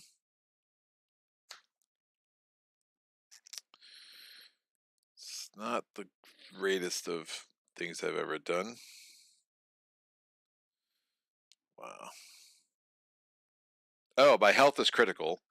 Red scale armor, so I do draw 1 at the start of my turn. So that's helpful.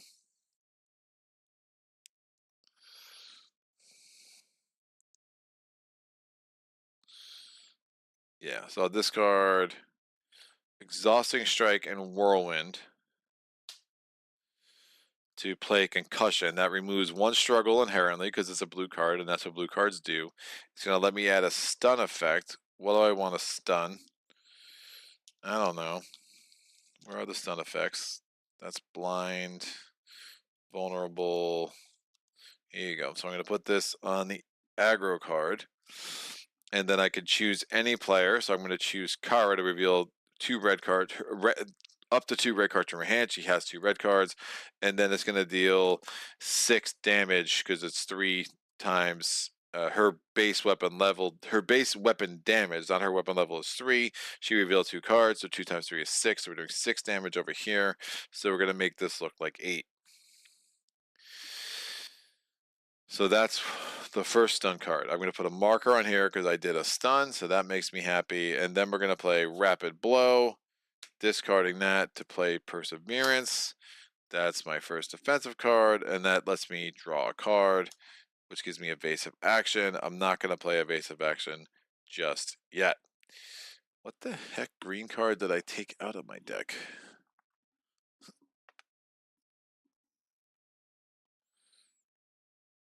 Oh, I see. Yeah, that makes sense. Got it.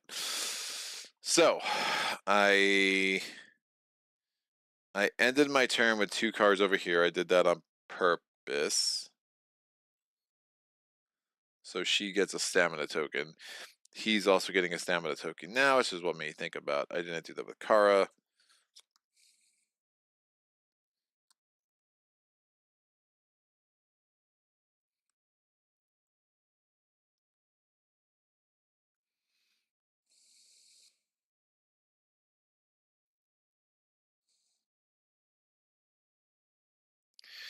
Yeah, I'm pretty sure I had 2 cards. Someone could tell me if I'm making it up. And I'm going to get this back when I do red, so that makes me happy. All right.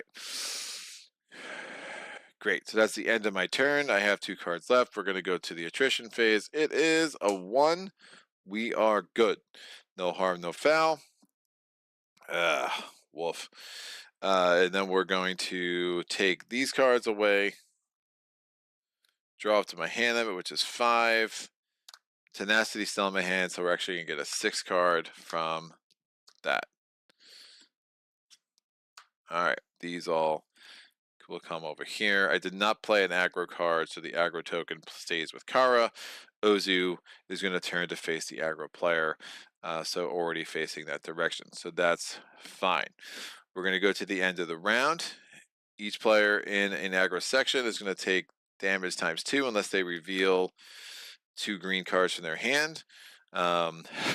Something I did forget about, but we have 2 green cards as Thorek, so that's fine. So he doesn't take the damage. However, Kara does. She takes damage. She's up to 8, which is rough. All right, end of the round. Yeah, I definitely need to find a way to stun that. I think I can get that done next turn. End of the round, we are going to... We did that. The stun token goes away. Nothing else. This comes down. We are going to consume. I'm going to use the Alamore. The attrition level is a 1. I can choose a player in my sector to heal 2, but if the attrition level is a 1 or lower, I can make that player heal 4 instead. So I'm going to heal Kara 4, which seems super important. I don't mind being critical with Thora because he does draw an extra card, so that could be helpful. And then we're going to go to the... so we did the consume. We're going to do... Not sure I want to do that just now. We're going to do behavior refresh. We're going to get rid of the 4. This was a discard pile. Yeah, this comes out. This has to get reshuffled. So behavior refresh is done.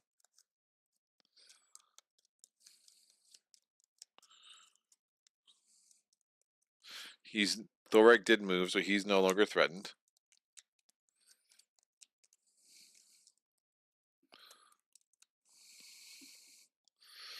We're adding 2 struggle. So we're up to 3 struggle. And now we can go to Kara's Toe. And then we also at the start of the round, we reveal this. So we have another Rumple card. It is now the flanks that are threatened. That's an inconvenient. Because I need to move to the flanks now. So I don't love being in the, not threatened, in the marked. And I don't love being in the marked sectors over and over and over again. Kara's, the beginning of her turn, she is in the front, so we have to reveal this. The active player reveals a random card from their hand. I have 5 cards. I rolled a 4. It's offensive. That's gross. So I have to discard it.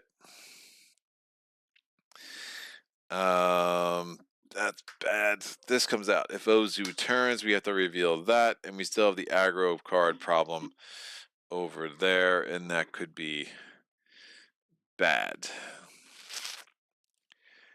Really bad. Your cards gain stealth at the end of the turn. I like that. Although stealth, I think stealth doesn't prevent being triggered by aggro, if my understanding is correct, that this prevents being triggered by like red, green.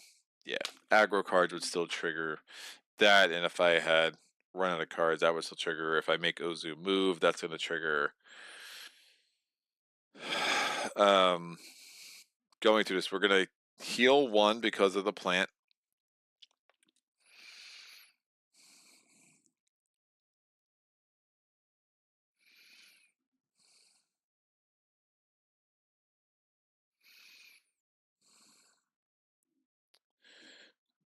I had blue, red, red, and then it went away because of that. That's really funny. That's funny. All right. I'm going to get threatened because I can. I'm going to use the stamina to play Run Through. That's going to let me immediately overrun the monster. When I overrun the monster, I can deal my base weapon damage. So I can deal 3 damage, or I can draw a card. I'm going to draw a card. When a behavior card is revealed, I can discard it to immediately overrun a monster.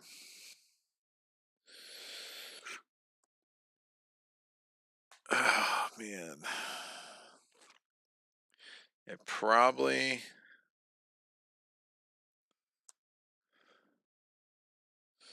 should not play an aggro card,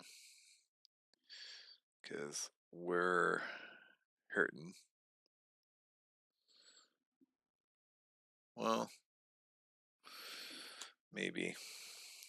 No one's in the threatened sector, so I think that will help.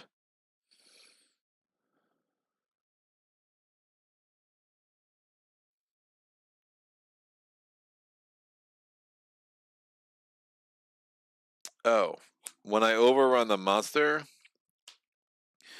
I could have actually discarded Shadow Strike to draw 2 cards. That I want to do. 1 and 2. So I could have been done in any order. Oh, I can put these out here. I'm sorry. I had that card in my hand already. And now I have 2 reds, but I don't have the green. So when I overrun the monster, that let me draw 1, that let me draw 2 more. And this now gives me some options.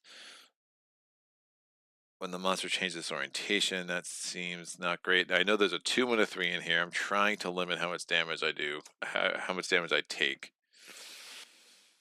When I suffer damage, I could discard that to do damage. That lets me remove a struggle. I do want to do that.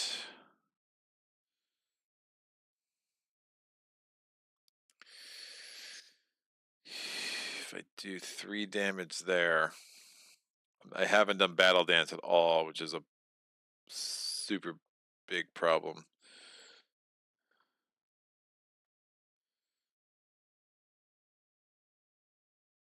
That lets me go back there.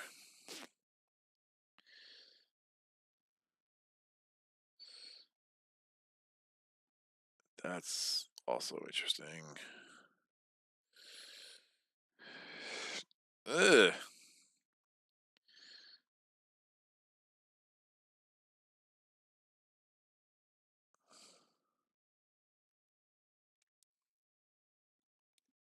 Do I have an assist over here? I do not. Woof. Do I have a taunt? That's not good. All right. Well, shoot.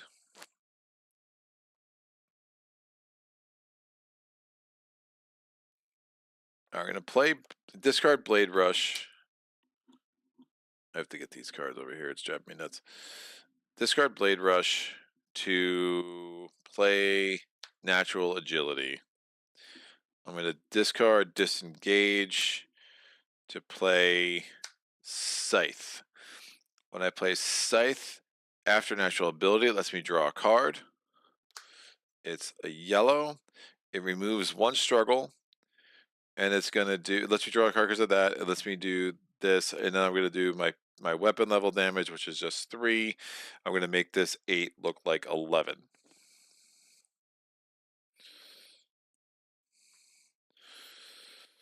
All right, haven't done damage since like the first round, I feel like. When I reveal attrition card, I can discard from my hand to discard that discard to deal another card. That's interesting. I have 2 defensive cards. I feel pretty good about this attrition deck. I'm not in a targeted area. And since I didn't move, but then I overran, I moved. So again, I'm not threatened anymore. So that's fine. I didn't trigger any of that. I'm going to end my turn. End of the action phase, I get a stamina token because I have 2 cards in my hand.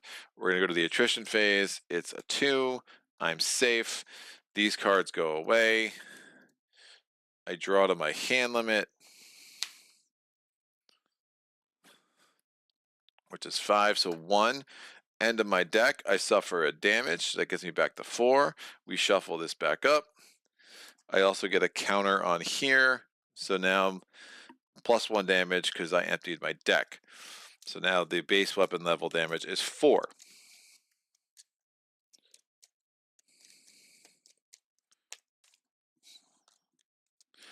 Yeah, trying to lean into this overrun thing and see how many times I can just really start nailing with damage, but I haven't done battle dance at all, so that's a flaw in my strategy. I was close a couple of times, and then the freaking just kept having to discard cards in a way that wasn't great.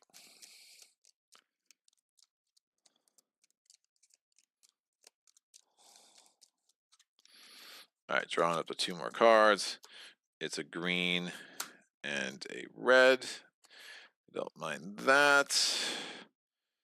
All right, Ooze is going to turn to face the aggro player. When he does that, it triggers this behavior card. The active player reveals a random card from their hand. If it's defensive, they discard it. I'm still the active player.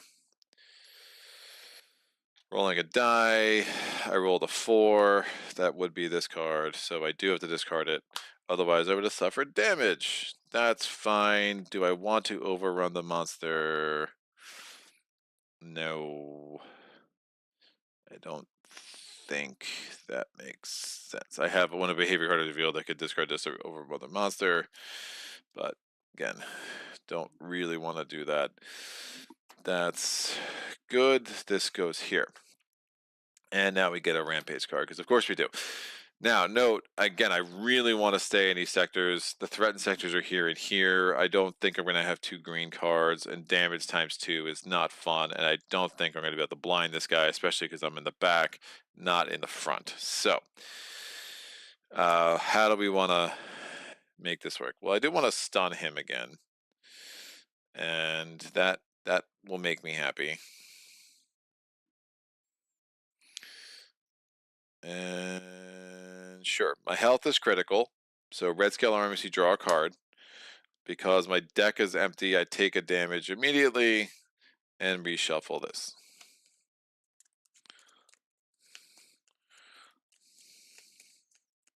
I have no blues. We know that these 2 cards, there's like a 3, the 0's in there. The 1. I could save 2 greens and not have to worry about the damage. That's actually probably a better idea, looking at what I just drew. Oh, beginning of my turn, I did heal 1 because I had the plant. I don't think I did that with Kara.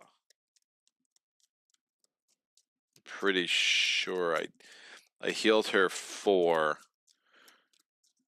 She should have healed. She was up to 8 because I know she was on the verge of death. I healed her 4, and then she should have healed another 1 because of the plant. Did she suffer any damage last turn? No. Not that I remember. I know she had to discard a card, right? Yeah. So I'm pretty sure she didn't suffer damage. Oh, wait. She had a shuffler deck. So I think I was at 8, healed 5 total, and got 1 back. That makes sense. Someone can tell me if I'm cheating myself here. Looking at the things, I would paint a mana card for you. You know I am super friendly always. The other world, did Kara get a stamina token for ending her turn with 2 cards in her hand? You got the stamina token from Kara. Awesome. Yeah, stamina tokens are like easy to forget about. I saw some cool like player trays that are just so freaking big, where it's like you just have the tokens in all the same place, so you know where you're looking every time. But alas. So Thorag healed the damage, took a damage. I think I just saved 2 greens. Let me move. I'll get to a threatened sector. I mean, the fact that I still have these 3 rocks in place is nice, and the healing plants are going to be important. But the man, I don't know if I can move and play the 2 cards I want. I could use tenacity. I think that it's probably a good use of tenacity. Alright. There's not a lot of strain tokens on the monster. Alright, so I'm gonna discard Enrage.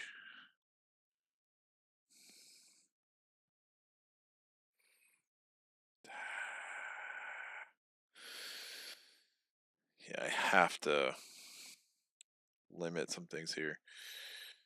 Discarding Enrage to move here. So I don't get threatened. Oh, I can have. No, I'm discarding Tenacity. Alright, Stamina boost. I'm going to play that. To play Frontal Assault. That is. Man, I just haven't had the blues. I'm sorry, putting these out here. That lets me to choose a player to draw 1. If the player's in the front sector, they draw 2 instead. No, if I'm in the front sector, they draw 2 instead. I will draw 1. That's a good pull. There's still the 0 there. Yeah, great. I'm going to use this stamina token. And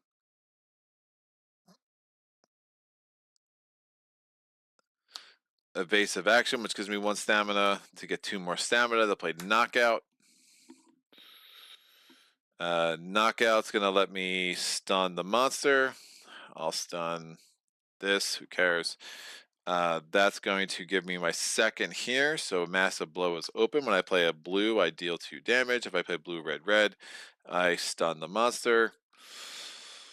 So both the masters are out.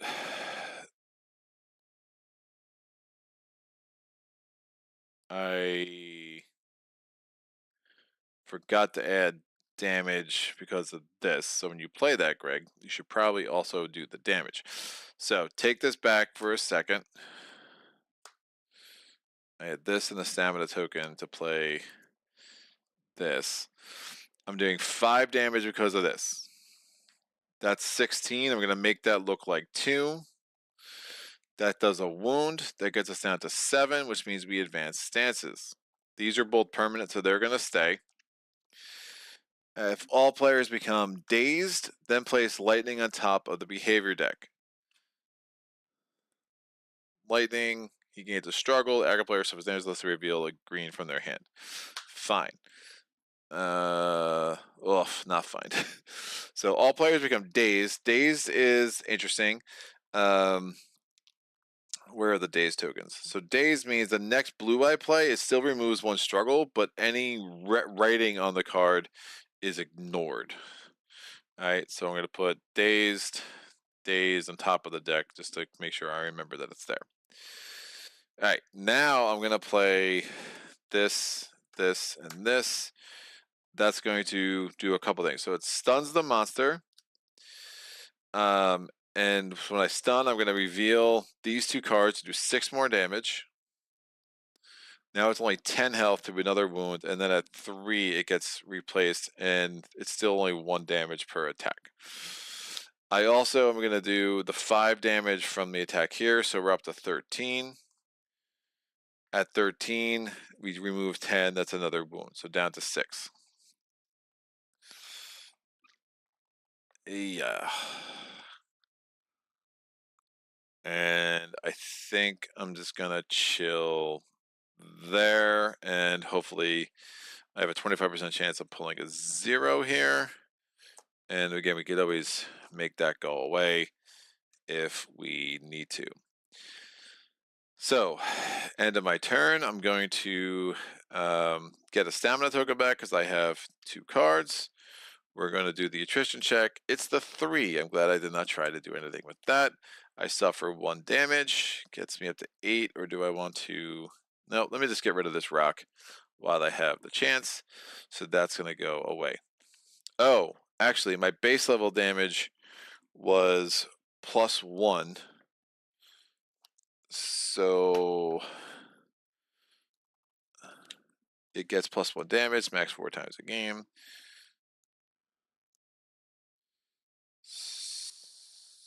So I think it's actually 2 more damage stun. And deals weapon damage. My weapon damage is actually 4 instead of 3, so it would be 2 more damage. So we're at 5 here. These cards go to my discard pile. We draw to my hand limit, which is 5. And I still have tenacity, so we get 6. Great. All right, these are come away. End of the round. We are going to suffer. Player in a marked sector with Storag would suffer 2 damage unless he reveals 2 greens. He reveals 2 greens, so we're good there. And we now go to the next round. The stun comes away. We're going to move this down.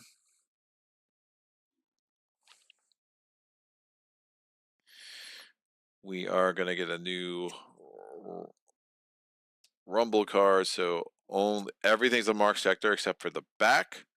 He faces the aggro player. He's still facing Kara. We're going to do a behavior refresh, so this goes away. This comes out. Now that card, that symbol means it immediately happens. Nothing else has to trigger it. Reveal this. Ooze gains 1 struggle, so we're at the 3 because it's number of hunters -1. Aggro player suffers damage unless they reveal a green. Kara cannot reveal a green, so she suffers 1 damage, so she's up to 5.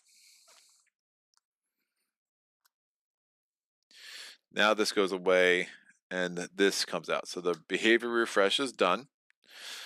We're going to add 2 struggles, so we're up to 5. All right, Kara's turn. Beginning of her turn, she's no longer in a place with that plant, so that's not going to do anything. There's no front facing. We got aggro, we got empty your hand, and we have when you're becoming threatened. Do have to worry about this. We're up to 5. Don't necessarily want another unleash here. We're gonna have a hard time getting out of marked sectors. We'll see if we can hold on to 2 green cards again as Storeg, but Kara taking 2 more damage could be sad. So I have to add an offensive card. Do I want to stay in the front? No, +1 damage seems bad. Hey, yeah. Oh, I can overrun and get to the back. That's interesting. That I like more. So we're going to take these 4 cards. We're going to put them out here. I'm going to get threatened. When I get threatened, this reveals. Ozu gets +1 damage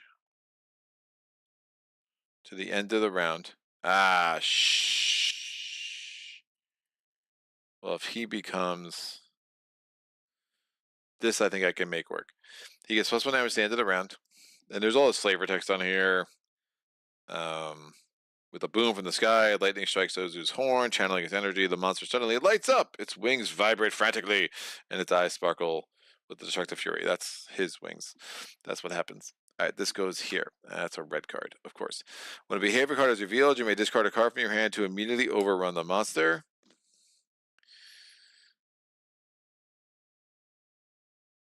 That's going to make sense. I'm going to discard this card from my hand. So I'm discarding this card from my hand to overrun the monster. So now I'm here. When I overrun the monster, I can do damage or draw a card. I'm going to draw a card. And when I overrun the monster, I can discard from my hand. No.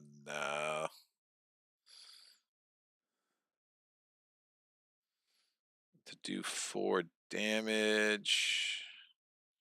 I just do 4 damage to put it in my sequence. I still have a 0 in there. But then I overran the monster, so I did move, so I don't need to worry about that anymore. So I'm not threatened. I'm in the back, which is going to change as soon as he rotates, but Thorek can go there and make him face that way. I think it's time, and Thorek will have the 2 greens. At least we're protecting Kara a little bit. don't think I can.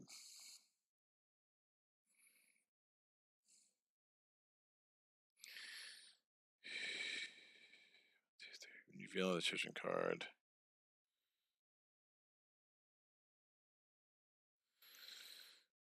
Yeah. I know there's a 0. 1, 2, 3. 1. So it's a 0 or a 1. So that's fine. So when I did overrun the monster, I would play this. This card discard from my hand to deal 4 times weapon level. Weapon level is 1, so I'm doing 4 damage. So we're up to 9 over here.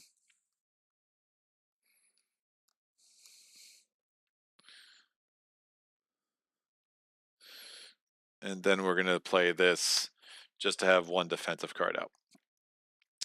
End of my... Oh, I still have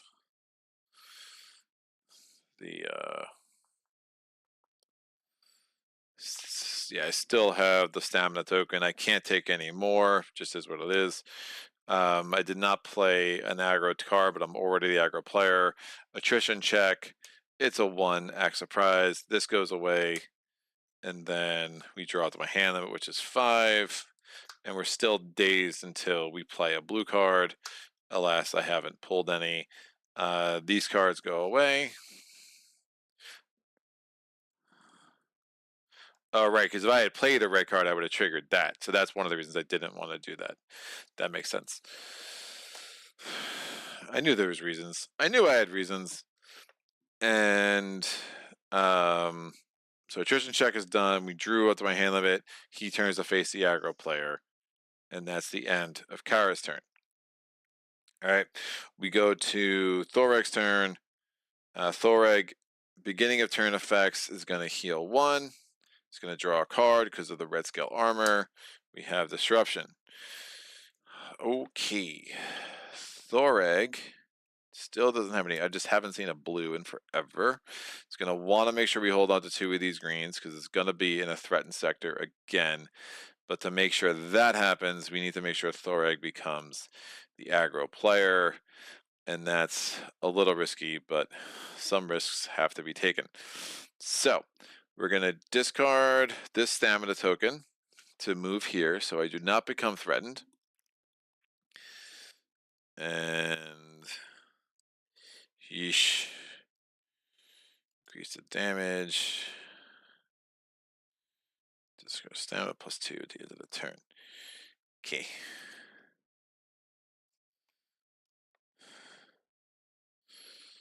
Remove 1. Oh, I am focused. I definitely want to play that. Probably time to play Tenacity.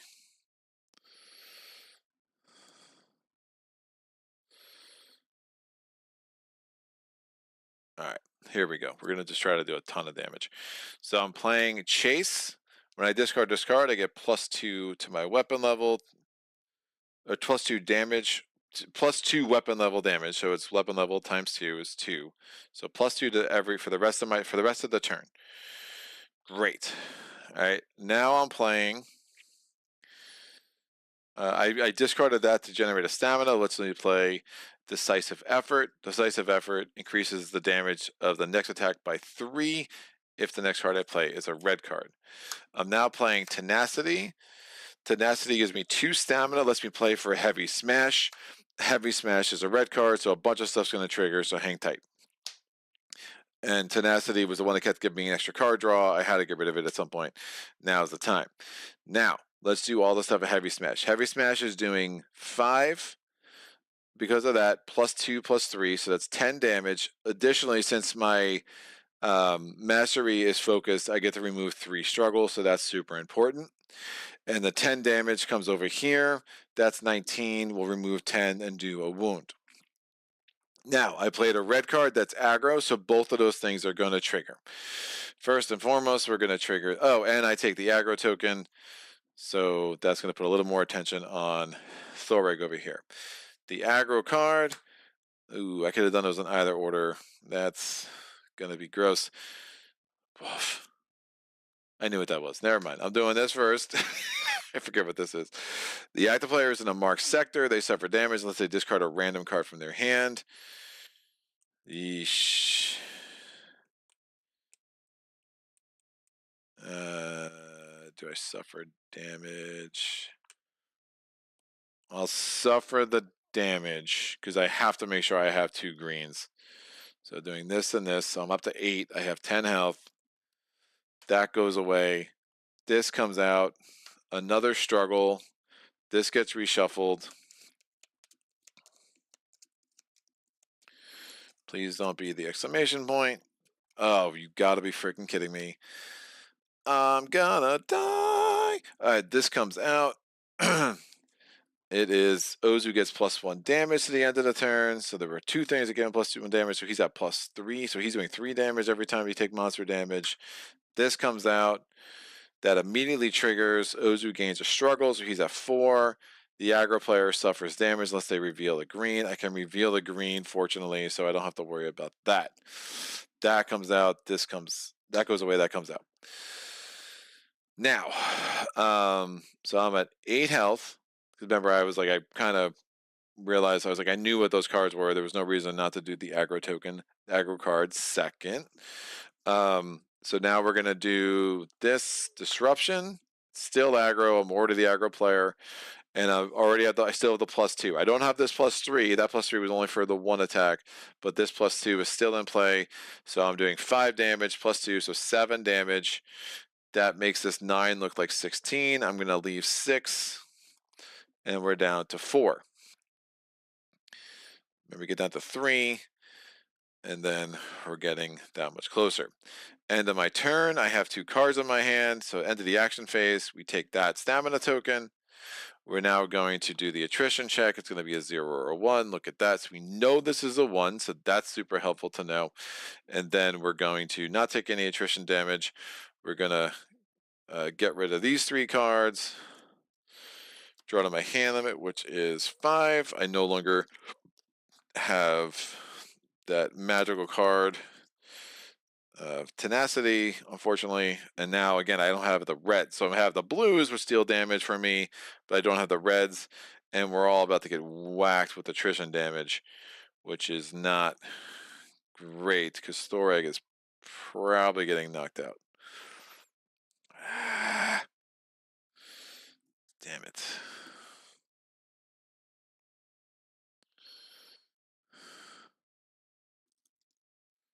Yeah, I couldn't play leverage.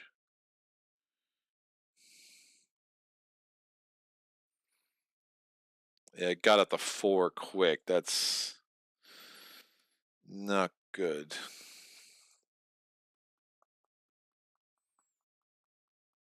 And it's super far away from me.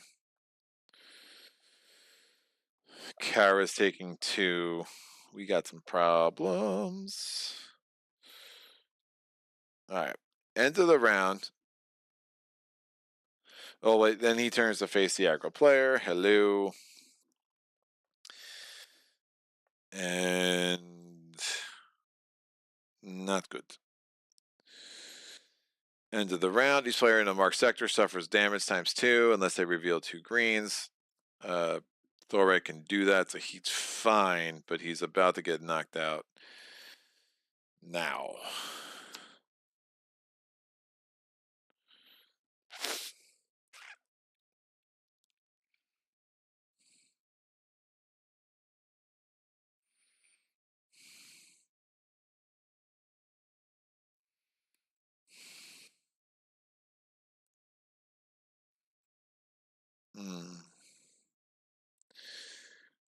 Okay. Yeah, he's about to get knocked out. All right, so we're going to go to the next round. So we're round 5. We are pulling a new Rumble card.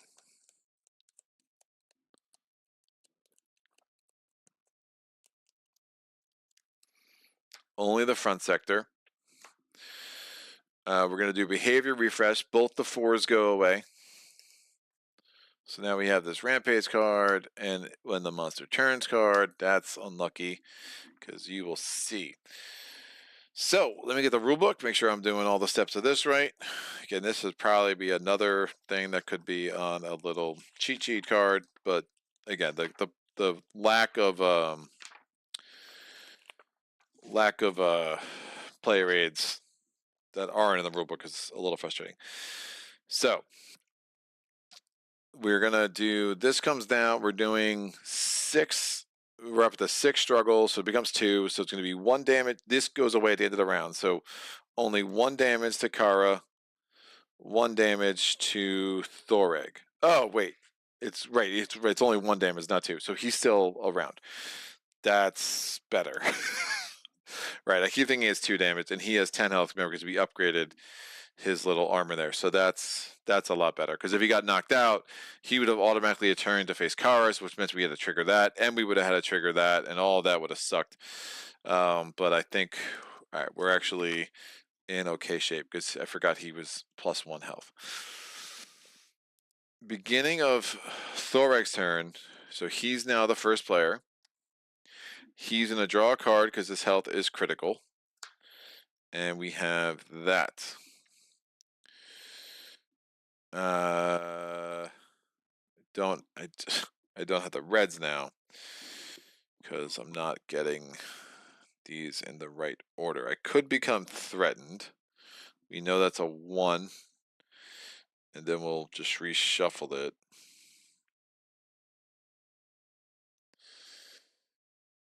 We definitely need to heal.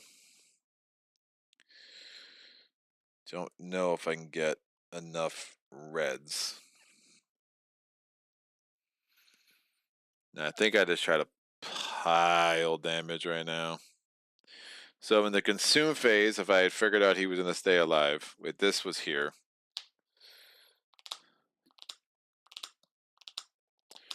That 3 is really helpful. Do I have any more reds in my deck? 1, 2, 3, 4. I do. I have 2. All right, in the consume phase, 3 is nuts, and there's only 2. I'm going to discard leverage. I'm going to consume the Vidya, to discard a card from my hand, to search my deck for an offensive card and add it to my hand. Oh, that's super helpful, but also very expensive.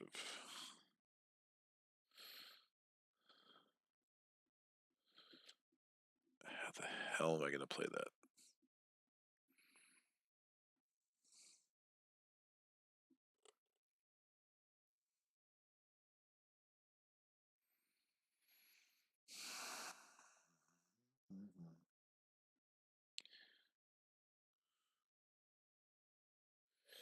Right, that costs 2. Let me keep leverage, and I'll get rid of perseverance. I have other ways of drawing cards,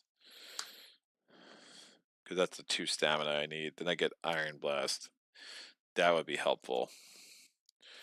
So I consumed, this gets shuffled. I consumed the Vidya, and I think, can we kill this thing this round? I think is an interesting question. Yeah, I'm going to suffer damage equal to my weapon level, which is 1 to consume the Imperia, and that just lets me draw 2 cards. So 1 and 2. Now remember, first blue for both of my players is not going to do anything except for, it just ignores everything else that triggers off of blue still triggers. It's just anything that's in the text, if I play it into my sequence, is ignored. So we're not going to move. We're just trying to destroy this guy this turn, which could be ambitious. I'm going to get threatened. I'm discarding leverage and this stamina token to play Iron Blast. Iron Blast increases this attack by 2, and it inflicts vulnerable. All right, vulnerable is there, but that could be trigger for our next thing. I'm going to do 5 plus 2, so 7 damage. That's going to be up to 13. We'll make that look like 3. And a wound. That gets us down to 3. This goes away. When revealed, he gains one struggle. Then remove hit the horn objective from the game, because I was never able to trigger it anyway.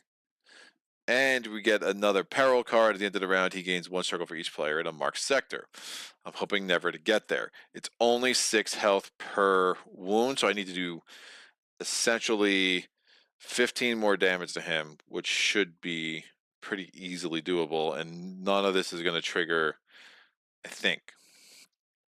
Oh, that's going to be ignored, so that sucks. I'm going to play...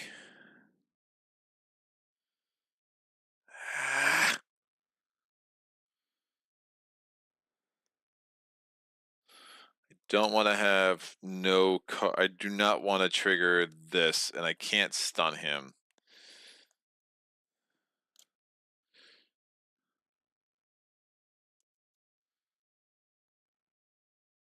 Oh, I would have drawn another card too because of red scale armor. So I did forget about that. Right?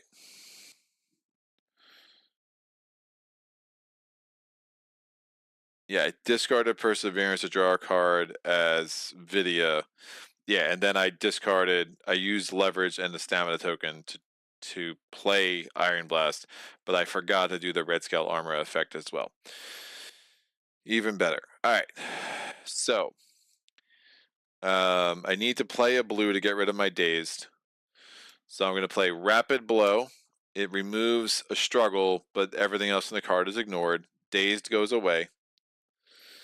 I cannot play Concussion, which I would very much like to.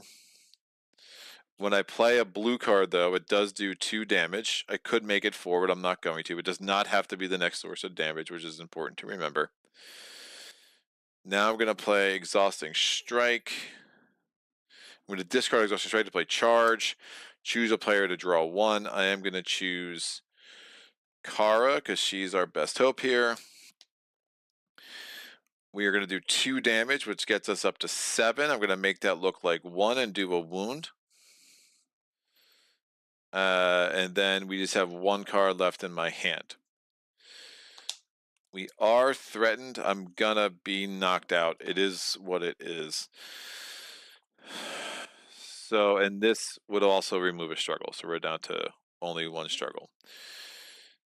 Oh, shoot. That's gonna turn. Okay. Do I have anything magical in my hand here?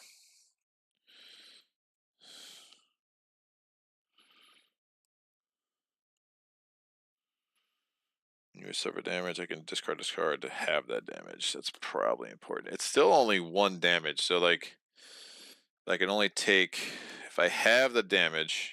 If I have 1, it still is 1. I'm assuming. I think this just adds a +1. Woof. And what's this? All right, I should be okay. So, yeah, because I'm going to take...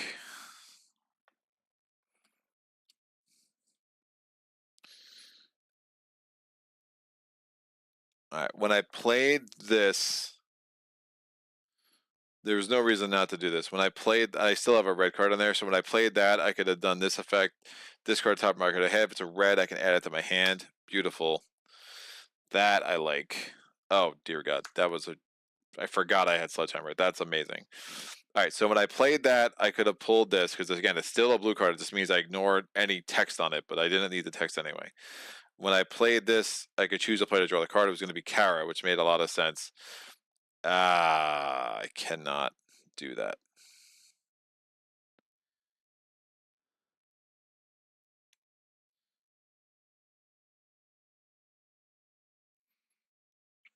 And then I could just play this to do 5 damage, make it 10, which I think makes sense.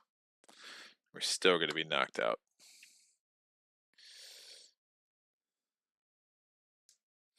Yeah, I'll play Sledgehammer. I could pay 0. I don't want to have no cards. That's just not good. So we're going to play Sledgehammer. I can only play after a blue. I'm going to do 5 damage, which is base level. I am going to inflict the vulnerable, so that's 10 damage. That gets us to 11. I'm going to make it look like 5. Wound. He only has 1 health left. Oh, if that's the case. Yeah, I might as well just kill him. Never mind. I would have used concussion, given it 3 stamina. That's plus 3 more damage. So that would have actually knocked him out. There you go. That's one way to do it. So he immediately ends. Otherwise, like, I would have had no cards in my hand, and this would have triggered. He's gonna get knocked out. By the fact when he had to draw his hand limit. When he got knocked out, he would have had a move, which would have triggered this, and that could have been a really nasty sequence. So once I got Sledgehammer in my hand, what I should have done is not given Kara the card draw, given me the card draw. Oh, that's even a sicker card.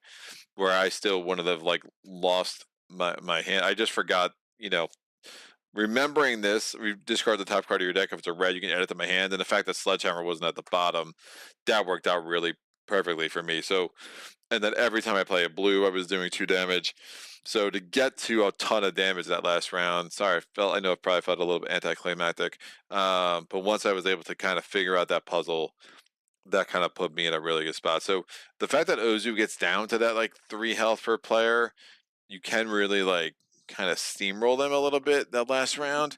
I think when you face like a level 2, level 3 Ozu, that's going to be, yeah, like level 3 Ozu at stance 3 is 9 health per player. Level 2 Ozu, my bad, level 2 Ozu at stance 3 is 9 health per player. So that'd be a little harder to totally steamroll. And then level 3 Ozu is 15 health per player. That level 1, you're like, all right, cool. I just need 18 damage. I'm doing 5 damage as a base for pop. And then, once I was able to get Iron Blast, play the blue cards because I have massive blow out there. Yeah, that was a pretty solid final turn. It just took me a while to figure it out because I'm like, wait, I think I can do it here. So yeah, had I taken the card draw here, I wouldn't have had to worry about that. But again, once you knock them out, any triggers and any reactions that come after the attack don't even come into play. So yeah, Ozu was defeated. It got hairy early. Was like, I'm gonna do 20 damage the first turn, and then like, oh crap, I'm super close to dying here. So really having to use those plants to my advantage. I still had these 2 rocks, which would have helped with attrition damage, but I mean, Kara was 1 away from death multiple times. I never actually triggered the Voltaire Gauntlet, so that's a thing. I did get both of their masteries done pretty early. Her being able to get those card draws was nice. I am curious to play Ozu with swarm cards because I don't fully understand what they do. X is equal to Ozu's toughness value. So there's definitely something to these swarm cards that I just haven't seen, and I guess they don't come into play until the higher levels. Stance 2. Where are these? Oh, resistant is interesting. Revealed all players are dazed and place lightning atop. Reveal the top 3 cards of the swarm deck and bring them into play. Then remove the hit the horn objective from the game. Yeah, I think next time I play Uzu, I definitely want to play this level 2 and kind of see what that's all about. So, yeah, that's it. That's totally it. That is chapter 1. So then what you would do is once you've done with chapter 1, you can go to the campaign book. So we're going to go to scenario 2. Conclusion A. While you are returning to your airship to repair the damage to your hull, you notice an imposing silhouette in the scrub. You approach with caution, clutching your weapons nervously, and to your surprise, you discover the wreckage of the missing ship, overturned and badly damaged on a large stretch of craggy terrain. You enter the hull through a large gash in the hull. Have you seen what an Ozu colony can do? Says a shrill voice. From behind a large wooden crate springs a short, stocky little man wearing a pair of glasses with jam jar thick lenses. The relief of finding someone alive on the wreck calms your tense nerves. Within the swarm, Ozu move in a helical formation, like a propeller, which generates intense magnetic fields that sends our airships off course, causing them to crash, he reveals, speaking rapidly. You try asking him if he is hurt, but he plows on regardless. Nice to meet you. I'm Jazaver, a scientist, researcher, and inventor. Thank you for very much for coming here to bring us home. But it pains me to tell you that my escort did not survive the swarm's attack. With sadness in his eyes, he looks fixedly at you for a moment. Then he shrugs his shoulders as if to shake away the gloomy thoughts and pulls out a bag out of his coat. The dust was everywhere on the battlefield. It even fell from the sky. It's golden and almost intangible. I believe it is tiny fragments of Ozu's wings, which got worn away by their frenzied flying. I imagine with a little study, it will reveal several interesting things to me. In that devastated hold, the way his face lights up with curiosity surprises you, and his theories stay with you for the entire return journey. Alrighty then, we go to rewards on page 106. A flight in the storm. We get the Thunder Forge card, so we have access to Thunder Forge resource items now. We're gonna gain 2 fire, 2 blood, 1 some plants, blah blah blah. And then there's like these blood visions, which I won't read on here. They're kind of weird, but definitely worth reading on your own. But some stuff, I guess, like they're supposed to be like what the Seeker is seeing. Again, as a whole part of this game, I don't fully understand. So we get 2 thunder elements, 2 blood each, 1 Zima each, and 1 ride each. And then plants, we got 2 Abalacea, 1 Melis, 1 Anthemone, and 1 Zalicornia. You still have not seen any Tarmaret. But who needs Tarmaret? So that's then done, and we can move on. All right, so we again you that point, that's the end of the session for today, and then you go and you come back and you read chapter 2, do the building again. But the building's pretty quick, and I think that's one of the reasons. Like if you do like a true deck, but like Arkham, take that deck building. That deck building could take 30 45 minutes. You have so many options. This deck building is relatively quick. I mean, I did it on channel for 2 characters, in what, like 5 minutes. I mean, yeah, you might be, fast forwarding for the video. It's probably not the greatest video, but I think it's, for what I'm doing here, I'm just going to kind of run through it every time. So, when we get back to the campaign and read the story again, it will tell us what additional missions are unlocked. Sometimes missions might go away if you don't do them after a while. And what that means is like you probably still can face that same monster, but you're gonna have to face a harder version of it, or a version of it that's more consistent thematically with where the story is going. So that is the end. We did manage to keep a video, which will help. We are going to have to, we did these 4 potions, which is nuts. I'd actually never even used, yeah. She didn't have a turn. I'm keeping that Imperia because if I had done the math and thought it through, I should have realized he was going to have that monster pretty crippled. So yeah, and I know I had 2 red cards, and yeah, we were good there. So I'm going to keep the Imperia, but of course now we have Thoreg once again out of potions. So we're gonna have to figure out.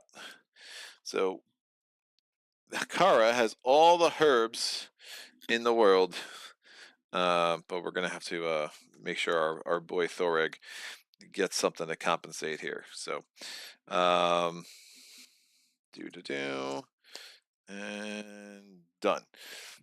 But they do definitely get tougher. Tormont is no joke. Yeah, some of them are just really, really hard. I think the scaling of the the damage going down. And I have two. Thoreg late game can do a lot of damage. Kara can really be a damage beast. Unfortunately, again, she got so crippled early that we never triggered Battle Dance, and that's not the great way to play Kara. So did not play her very well. I think the way the deck came out, it forced me to have to adjust a little bit too, and mostly it became a way of like cat and mouse of how do I keep her alive, use the overrun to my advantage, get them positioned. Again, I moved Thoreg here just to make sure Kara wasn't in a threatened zone, right? So I think that's a cool like interplay where positionality kind of matters a lot as a round unfolds. So that's it. We will do chapter 2. Might be a week or two, but we'll get it on the channel. And any questions, comments, epiphanies, let me know. I will try to be cycling other games in as I have opportunity, if I have opportunity. It just life's a little crazy for solo playthroughs right now.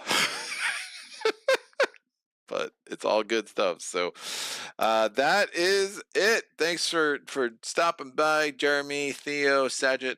I look forward to hopefully getting a little more conversation going around this game. It's a good one. They did just, Reggie Games did just release or open up their online store. You can go buy this, free shipping, I think, which is nice. And again, I should say a special thanks to them again for getting me a review copy of the Terrain, a review copy of the Tome of Creatures, and a review copy of the card box, which I highly, highly, highly recommend if you want to dive into Primal. But that's about it. Hope everyone has an amazing day and a great weekend coming up. And until next time, happy gaming. Solo.